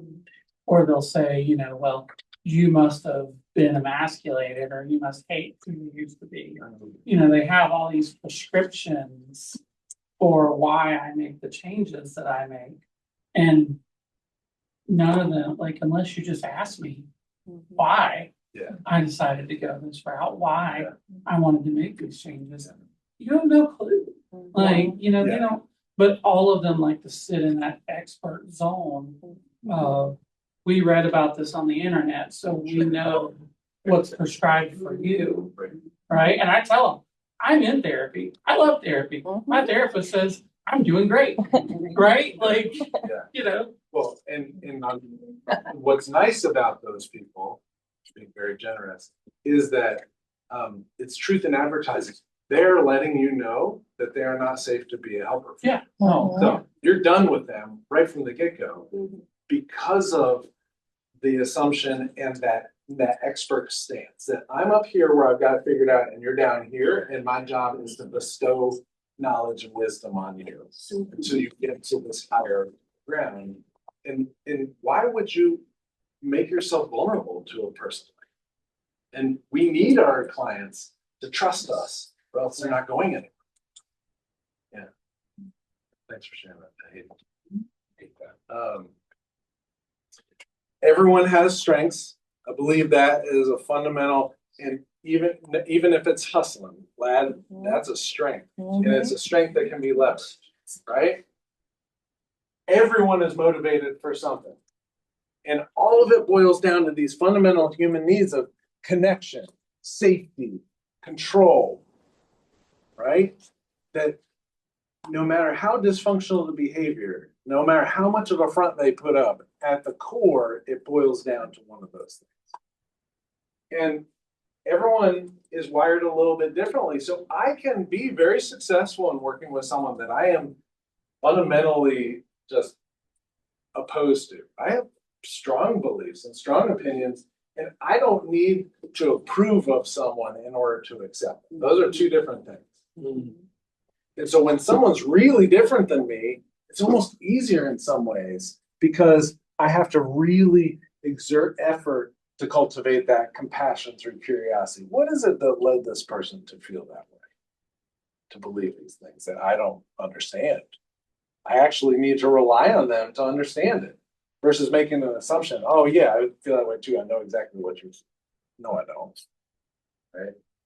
So if you hold a different view, try even harder to understand theirs. But even maybe more important is if you're feeling, oh, I know exactly what this person's going through.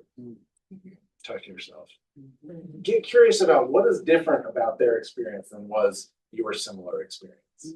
Okay. Partnership. Okay, this one won't make you cry, at least not in a bad way. Best friends.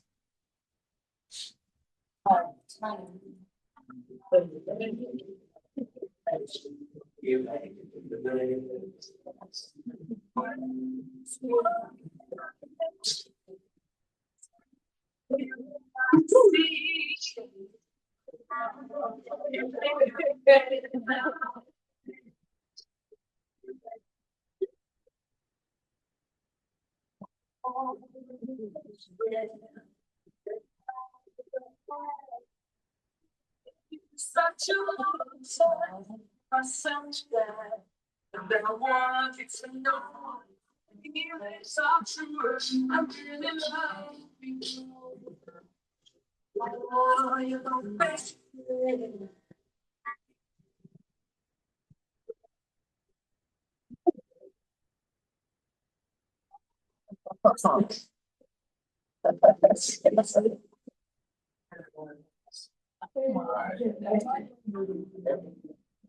Love it. We're not gonna watch it again. All right. I want to hear from three people. Where'd you see partnership in that? So the dog waited long enough for him to do what he wanted to do and then waited for him to pick it back up. So Yeah. So, okay, they had a deal. We're going on a walk. Okay. Dog doing the thing, and then suddenly the plan changes. The kid's like, oh no, it's puddle stomping time. And that is not on the dog's agenda. But the dog said, you know what? That's something that you need to do. I'm gonna be here. Yep. I'm gonna look out for you. Yeah, I'm gonna look out for you. Yeah, there was this, I'm gonna be here. I'm gonna make sure you're safe. I accept that that's what you need to do right now before you can move forward. And the kid accepted the fact the dog didn't want to do it. And Yeah. continued to walk, but then put the leash down and said, okay, I'll do me. There's a leash there. That kid had the potential to try to drag the dog back, but the dog would have pulled back. The gentle putting down the leash and then the, you good? That connection mattered to both of them. That's partnership. Okay. And so when we are working with our clients, this idea of partnership is critical because yes, you have a degree, you have experience, you have resources, but that being an expert is a trap. And it's a trap that doesn't lead to people actually following through on behavior change. So how do you create an atmosphere of partnership with your clients? What do you do? well, I just meet them where they are. But how do you do that? Well, it'd be my personality. Like I love your personality. Like I really do. And so I joke, you know, I try to make them smile. It's building that rapport from the very first beginning. So part of it for you is like reducing the level of formality. Yeah. Because that there's some and look, rules and boundaries are important. There have to be some guardrails that create safety too. But there's something about formality. Your job is your job and you're comfortable in it. This is a new space and a new thing for most of our folks, right? So making it loose allows them not to feel like they're doing this wrong. Yeah, please do. So I am a teen court coordinator. So I work with youths. So automatically, even with parents, when you tell them you're a teen court coordinator, their red flags are up and they've got, they're defensive. Yes. So I have to create that trust. Yeah. And also let them know, hey, it's not as serious as you're thinking, just to make them comfortable. And just kind of let them know, I'm going to be genuine. You need to be genuine, and I'm upfront with them. Just so naming that honesty is important to you, that you really want to understand, and that thing about this isn't as serious as you think, or it doesn't have to be. Signals to them that their outcomes actually do matter to you. In a situation where they come in, the default is lie to this woman. Do not tell her. Oh, and I've had them. You catch them in that. You catch them in that lie. Sure. And then it's like once they realize, because I ask them, I'm like, hey, what I have on paper, somebody's told me. I need you to tell me what happened, because everybody and their brother can tell me this, and this. I said, but that's everybody's opinion. I need to know what you say, what you did, what your opinion is. So you're aligning with them. I'm on your team. Yeah. Well, please. I try to make sure they're speaking as much or better more than I am. Love it. So not just share the mic, but they are the lead singer. And you're like the rhythm guitarist that every once in a while leans in and goes, yeah. They have the mic. Okay. There's an acronym that I learned in graduate school. It's the only time I root for Carolina is school social work. But unless they're playing Duke. We're gonna. I don't know why I do this to myself. Why would I do that? The acronym is WAIT. It stands for why am I talking? If you want people to make changes, they have to be an active participant in it because you can't follow them home and slap the blunt out of their mouth. That is not, if you're doing that, stop. That is not allowed. Do not go home with your clients, okay? But they're going back to their life and they got to make these changes. So if they're just sitting there listening, it's just like today. I am engaging you to participate in this because otherwise, like, why would, it's not realistic to think you're just going to listen to me for 2 days and go back and do this stuff. Yeah, what are you gonna say? I was gonna say it's important to be like an active listener and let them see you doing it. Sometimes when they talk, I just nod my head, or I say, I hear you saying these things, something you're doing to her. Yeah. It really does help them to feel like it's okay to keep going. So actively participating. Yeah. You're not just saying I hear you, you're showing them I hear Even when they're silent sometimes, I never break my attention off of them. I just go to a silent space with them. Yeah. And then whenever they're willing to talk, I engage back. Yeah. As soon as they see the kind of, all right, because they could think that I'm getting irritated with the silence. So that's the reason why I just always never really put my focus off of them, even if they have nothing to say. Just say, Because silence sometimes is saying a lot. yeah. It's saying this is a place where we could be starting at.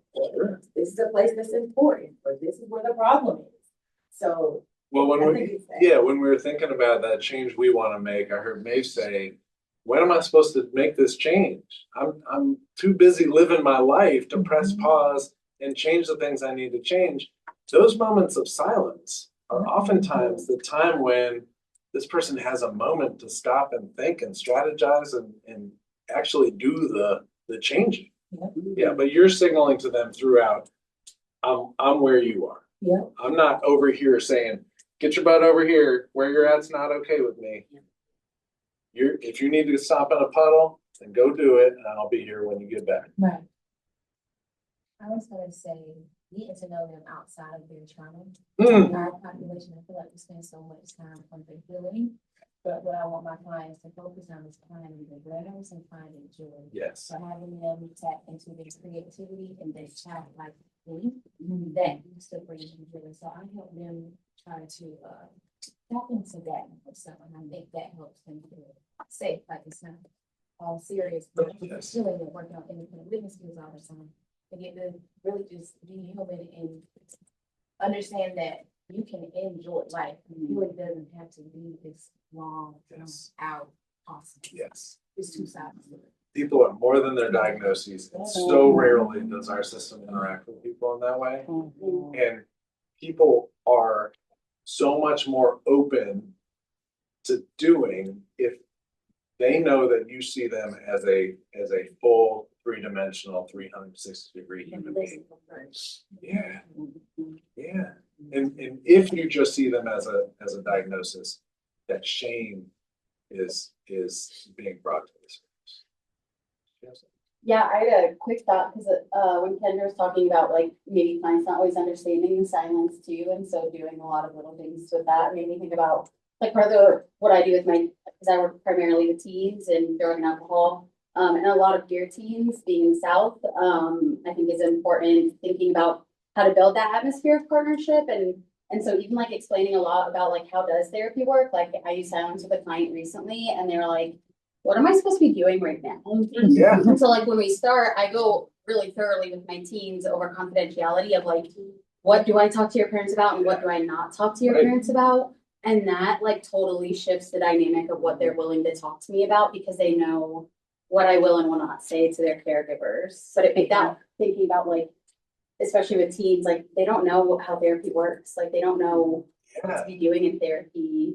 And so even thinking about like just taking it down to the bare bones of things, like that helps build that atmosphere of partnership. Yeah, it shifts it from doing something to them to doing something with them. And they're like, oh, okay, this is what we're doing now. They can't participate if they don't know what's going on. And if they think it's gonna end up going back to their parents. Absolutely. Right. So setting expectations, creating that safety by just naming the things. Here's the ground rules. Here's what's gonna go, you know, informed consent. Yeah. I'm gonna say reframing as a huge tool when they say, and going on saying, when you know, show them that they've been heard, but also being able to say, okay, so this is what you said, and this is how I interpreted what you said, gives them that, you know, ability to see that you're really paying attention. Yeah. You're not just repeating, you're not just regurgitating what they said.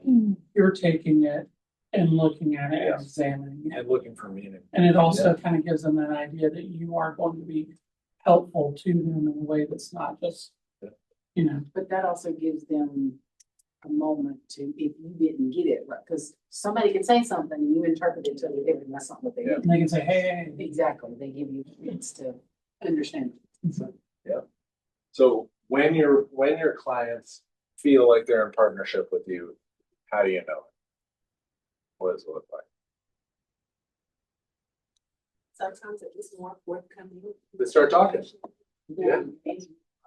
See the body language change, they open up, they're not slumped, they're not staring off in space, they're not, you know, they're face to face with you. Yeah, watch some videos of watch body language. Watch what happens with body. For me, I've had it where I've had clients come back and say, thank you. It wasn't They'll name what it. I thought, and I appreciate you They'll name it. listening. Yeah, yeah, right. They want to participate. Yeah. Like they shift from, Yeah. to, engage, and they want to be here. Yeah. Yeah, so kind of like what's happening here today. And by the way, I invited all of you to tap into who you are. You're here as a worker, right? You're here because you got a job. I don't care about that. I do. But what I asked you to tap into is what really drives you? What's your why? And what makes you feel joy outside of that? Because I know you've got stuff outside of that. Deborah. I like when their face changes. So when you first come in and they're got that you're going to be against them, and then when you say there's just and all different the clients are different, but it's like their face, and you're like, okay, I got it. Yeah. Yeah, you can see it. Help in their life doesn't feel like a task.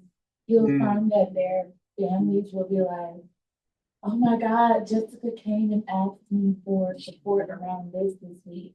So they start showing that they feel safe in other places. Yeah. Yeah, that safety extends. Love it. Gosh. The last piece of the spirit is empowerment. And in the book, we define empowerment as an optimistic view that prizes strength and confidence. Okay, so I'll play a quick video from his readers. We know why kids don't learn it. Low attendance, negative peer influences. We know why. But one of the things that we never discuss, or we rarely discuss, is the value and importance of human connection. Relationships. I have had classes that were so low, so academically deficient that I cried. I wondered, how am I going to take this group in 9 months from where they are to where they need to be? How do I raise the self-esteem of a child and his academic achievement at the same time? One year I came up with a bright idea. I told all my students, you were chosen to be in my class. Because I am the best teacher and you are the best students, they put us all together so we could show everybody else how to do it. One of the students said, really? I said, really? And I gave him a saying to say, I am somebody. I was somebody when I came. I'll be a better somebody when I leave. I am powerful and I am strong. I deserve the education that I get here. I have things to do, people to impress, and places to go. And they said, yeah. You say it long enough, it starts to feel a part of you. Both my parents were educators. My maternal grandparents were educators. For years, I watched my mother take the time at recess to review, go on home visits in the afternoon. buy combs and brushes and peanut butter and crackers to put in her desk drawer for kids that needed to eat it, a washcloth and some soap for the kids who didn't smell so good. See, it's hard to teach kids who stink. Later, after she retired, I watched some of those same kids come through and say to her, you know, Miss Walker, you made a difference in my life. You made it work for me. You made me feel like I was somebody when I knew at the bottom I wasn't. And I want you to just see what I've become. And when my mama died 2 years ago at 92, there were so many former students at her funeral. It brought tears to my eyes, not because she was gone, but because she left a legacy of relationships that could never disappear. Every child deserves a champion, an adult who will never give up on them, who understands the power of connection and insists that they become the best that they can possibly be.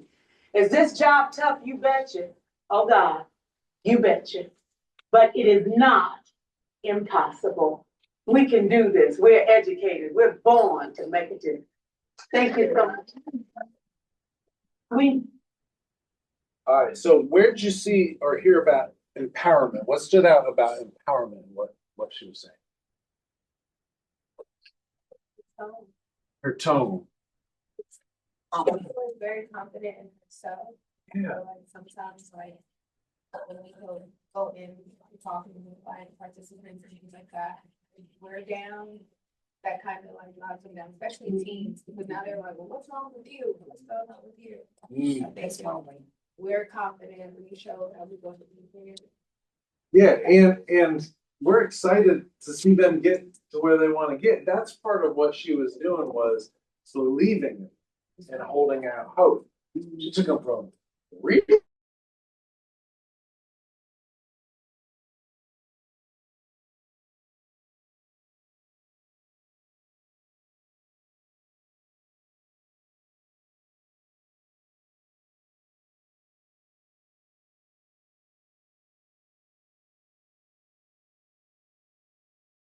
Then I went to. All right, party people. Oh, look, see, we weren't sure if you like this setup, but look at the connections that are happening. So, friends, welcome back. Coming to day 2 of a 2-day training is the greatest compliment you can pay a trainer, so I appreciate it, even if it's just for this. And it's about me, right? Yeah, I wanted to check in on homework and questions and thoughts and all that from yesterday. But before that, let's start the way we did yesterday. Oh, I didn't see it. Which is just kind of settling into the space and forgetting about I-40. Okay.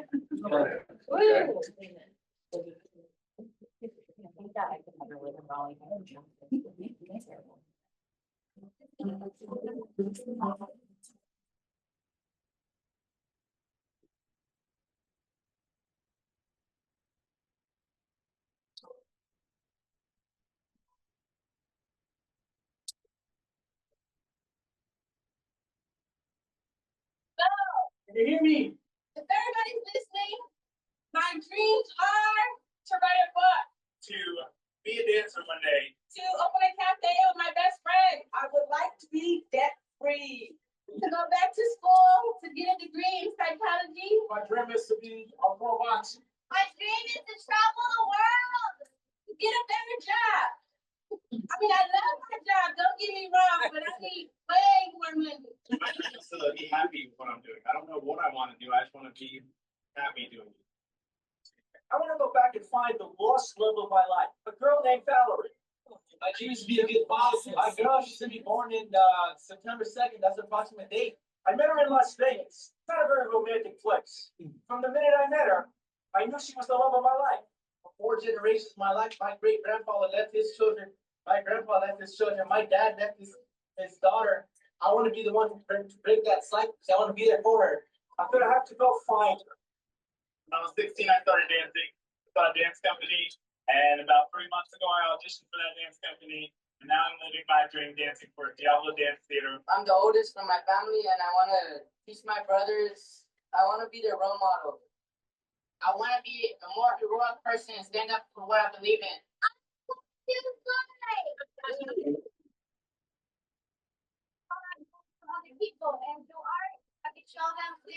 best part about achieving your dream is living in that moment when you believe in yourself. And now I believe in me. Valerie, I'm gonna find you. My cafe's gonna rock.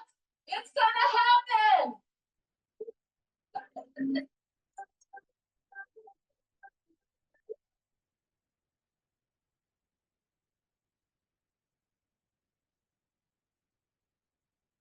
So I'm curious, from that, how does that relate to the things that we were talking about yesterday?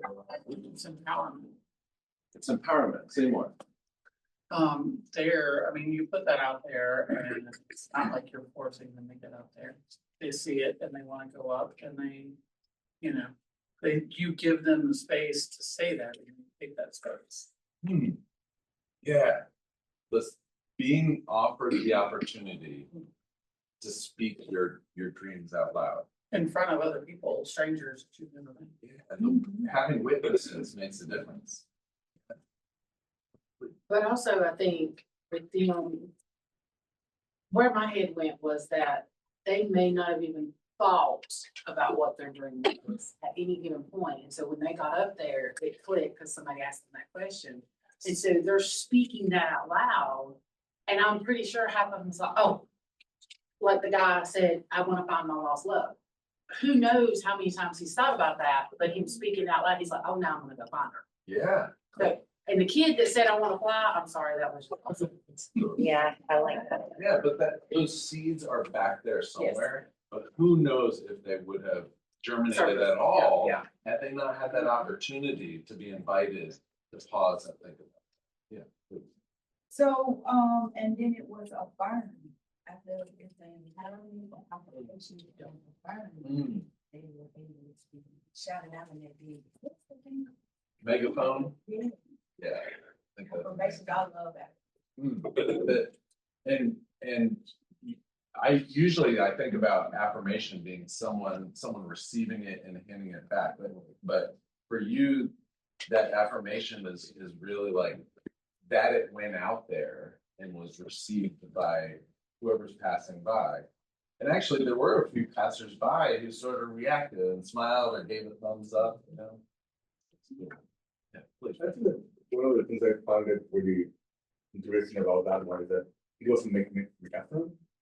Megaphone, yeah.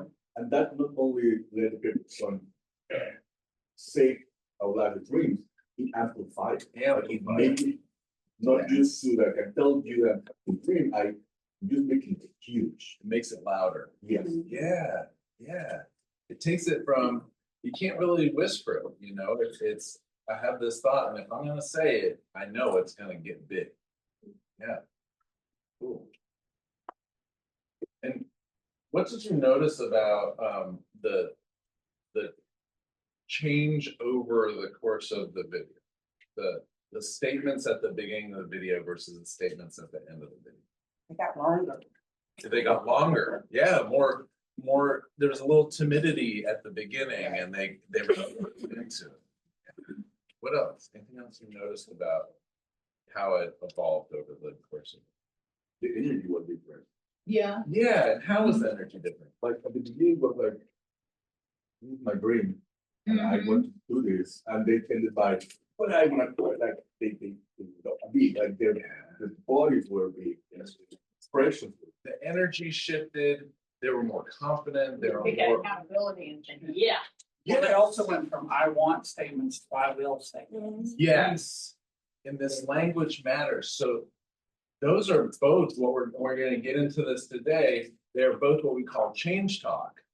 But one is sort of this preparatory change talk. This is what I wanna do, this is what I'm thinking about. But then by the end, most of them are saying, I am going to do it. This is gonna happen. I'm gonna make it happen. I am doing the thing right now. And that's mobilizing change. And so not only is it important to sort of gauge where somebody is with change talk or are they using change talk or not? And the type of change talk also indicates to us the likelihood that this person's gonna follow through. And we as helpers can, with our open-ended questions and our reflections, that's where we can influence what's coming out of this person. right? What do you think you might do is gonna generate statements of, I am going to, right? It's a commitment statement. Yeah. There's something powerful about being invited to say what you want out loud. And you being heard. And know you're being heard. Absolutely. But if you say it out loud, or if you just keep it inside, it's yours to keep, right? Your secret. Yeah. So once it's there, like once it comes out, it's in the universe and you cannot take it back. Yes. So it makes a big difference. Yeah. Yeah. It generates this degree of accountability that makes us really want to follow through. Yeah. It invokes this psychological concept of cognitive dissonance, right? We don't like it when our words and our behaviors don't match. That feels really icky to us. So if we say, I'm gonna do this thing, then it would feel pretty gross to us if we don't try to do that thing. So It's like the next step. yeah. Yeah. Cool. All right, well, I've got a few quotes that I want to share with you that just to sort of get us back in the mindset of what we were talking about yesterday. This one comes from Carl Rogers, and he said, if I can provide a certain type of relationship, okay, this idea of that way of being, right, then the other person, the client, will discover within themselves the capacity to use that relationship for growth and change and personal development will occur. This is closely related to another quote that I love, which is, good farmers don't grow crops, they grow soil. And that's really our job. We don't reach into the dirt and pull on the corn stalk to make it taller, right? We tend to the soil to make it a fertile ground for that seed to sprout, germinate, and grow. And that's what we need to think about when we're working with our clients as helpers, is it's not our job to get them to do anything, but to offer a space in which the conditions are right for them to be able to do what they're able to do, to maximize their potential, to explore their hopes and dreams. Dancing and not wrestling. Another role. This idea that when you're doing am I right, it will feel like you're just dancing with your client and it's all going. And this idea of wrestling, I feel like, I mean, to me, this really resonates. I know what that feels like when I'm wrestling with someone in my job.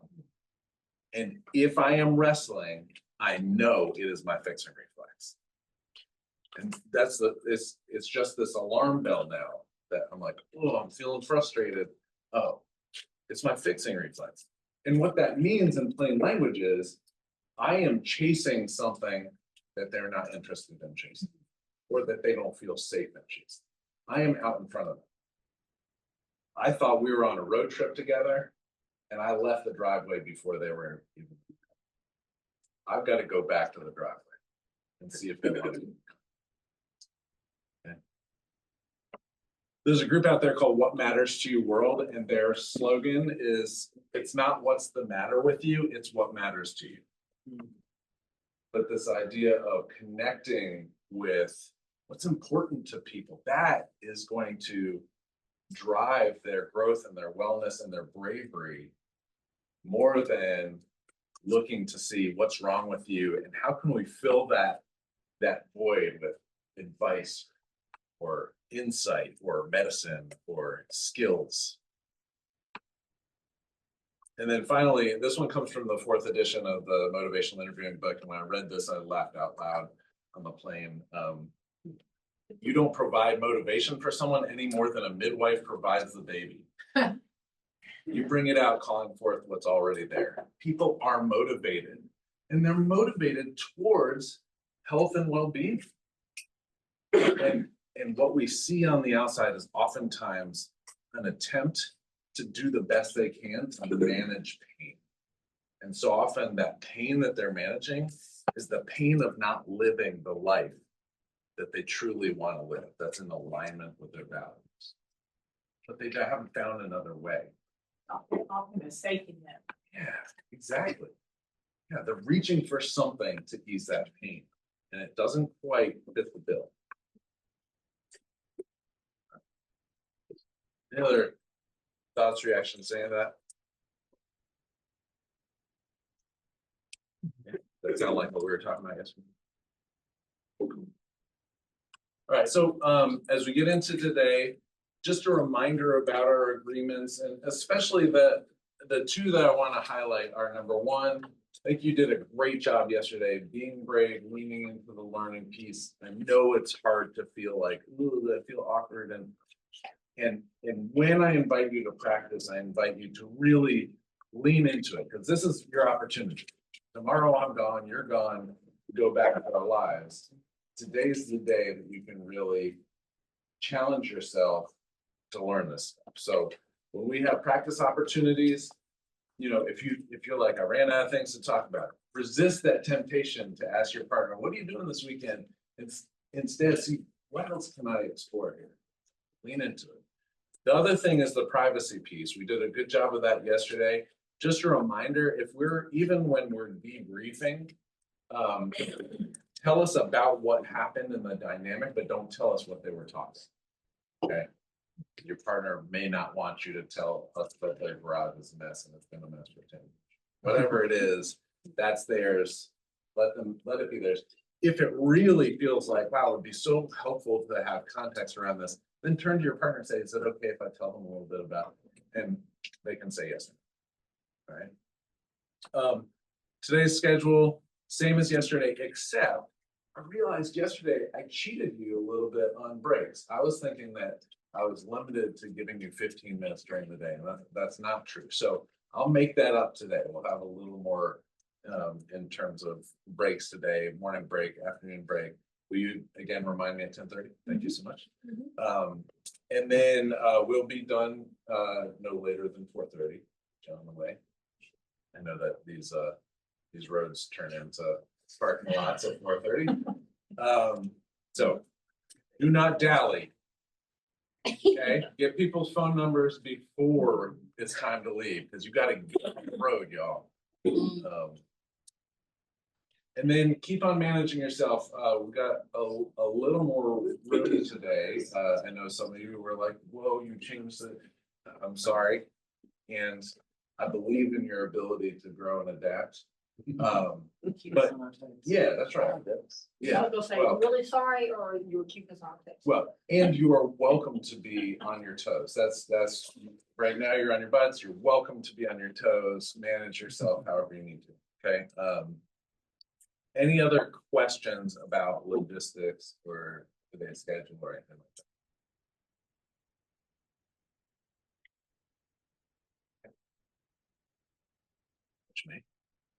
A blanket, I can do one thing, a single crochet with my hands. Okay. But it keeps me occupied. Yeah. So I can focus on it. Yeah. When our hands are moving, it can pacify part of our brain and help us focus. Yeah, I noticed some of y'all were doing some amazing art. You now got this. Any other questions on the same thing? Okay. Cool. So I want to check in on two things. The first is, did you do your homework? And if so, I'd love to hear about how it went. Good, bad, ugly? Like to share. Please tell me. As soon as we got to the hotel, Okay. the lady was checking us in, said she had to work from 11 to 11 yesterday, and she had to work like all day that day. Like she had to be there at 5, and she was ready to go. And wow, she was friendly, but she was in whatever. And I said, "Sounds like you've had a long 2 days." He went right into it. I mean, I was looking at Charlotte. Going, I didn't even pick up on it because I was so tired. We'll get out. He was smooth. So you said it sounds like you've had a hard 2 days. Yeah. And then she said, "Yeah, then there's something about health and not having to do it." And I said, "Yeah, they'll probably always use you for everything. I'm sure that's probably tough." And She's like, yeah, it's like, everything went like the food line. It was going that way, and then, yeah, it didn't go too far past that. Okay. But it was, and then I was leaving the elevator this morning, a guy gets on with his dog, and he's a big, robust guy, and, I said, well, you got your helper there, your buddy, and he said, yeah, he goes, when I went through chemo, my wife got me this dog, and, she got one, and so I hope, sounds like that was tough. He said, well, it's the terminal thing. He said, there's no cure for it. But he goes, but I'm doing good. And then, so it's another little, not always turns out well. It was an opportunity for a real human connection that wouldn't have otherwise. It's like the video, like you don't know, because this guy looked extremely healthy and robust. Yeah. Yeah. But he has a little dog, and he's about 6'5", and he had a dog with pajamas in. That's cute. Yeah. Yeah. Wow. You had an opportunity to connect with someone and you wouldn't have otherwise. And you got to a glimpse below the surface. And part of maybe why he was willing to share was because he could feel that you were interested. That's right. So, who else? Let's have an opportunity. Yes, please. Yeah, so yesterday I was riding in the park, my son went to the perfect opportunity to let me try to do some of this with him. And what I learned is I got to learn how to summarize what I thought was gonna be a 5-minute conversation was like 30 minutes long. And I just kept saying, yeah. And I was just like, oh my goodness, he's usually not a big talker. Every now and then he will, but it just went on and on and on and on. And I was like, okay, well, that sounds like that makes me very happy. And he's like, yeah, it did. I was like, so what you're ready to accomplish? I do. Yeah, but that one cut him off. Yeah. But it was a really positive experience to see him open up and really like talk a little bit more in depth about what he was thinking and feeling. So Yeah. Well, and I know you're sort of leading with this joke of I need to practice my transitional summary so I can say, okay, and that's enough. And yeah, that's an option. And I don't want to lose the fact that he really, without even knowing what you were doing, he felt that it was a different type of interaction, and you evoked from him all kinds of elaboration that wouldn't have happened.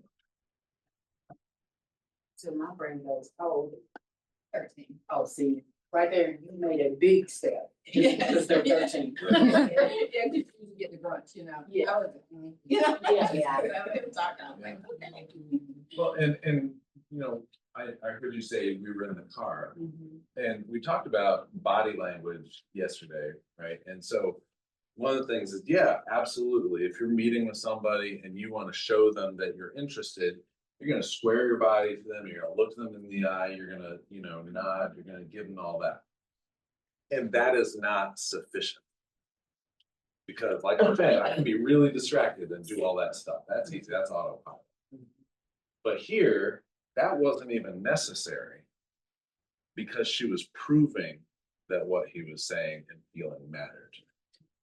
And there's something disarming, especially for adolescents, about being facing and moving in the same direction versus being like this.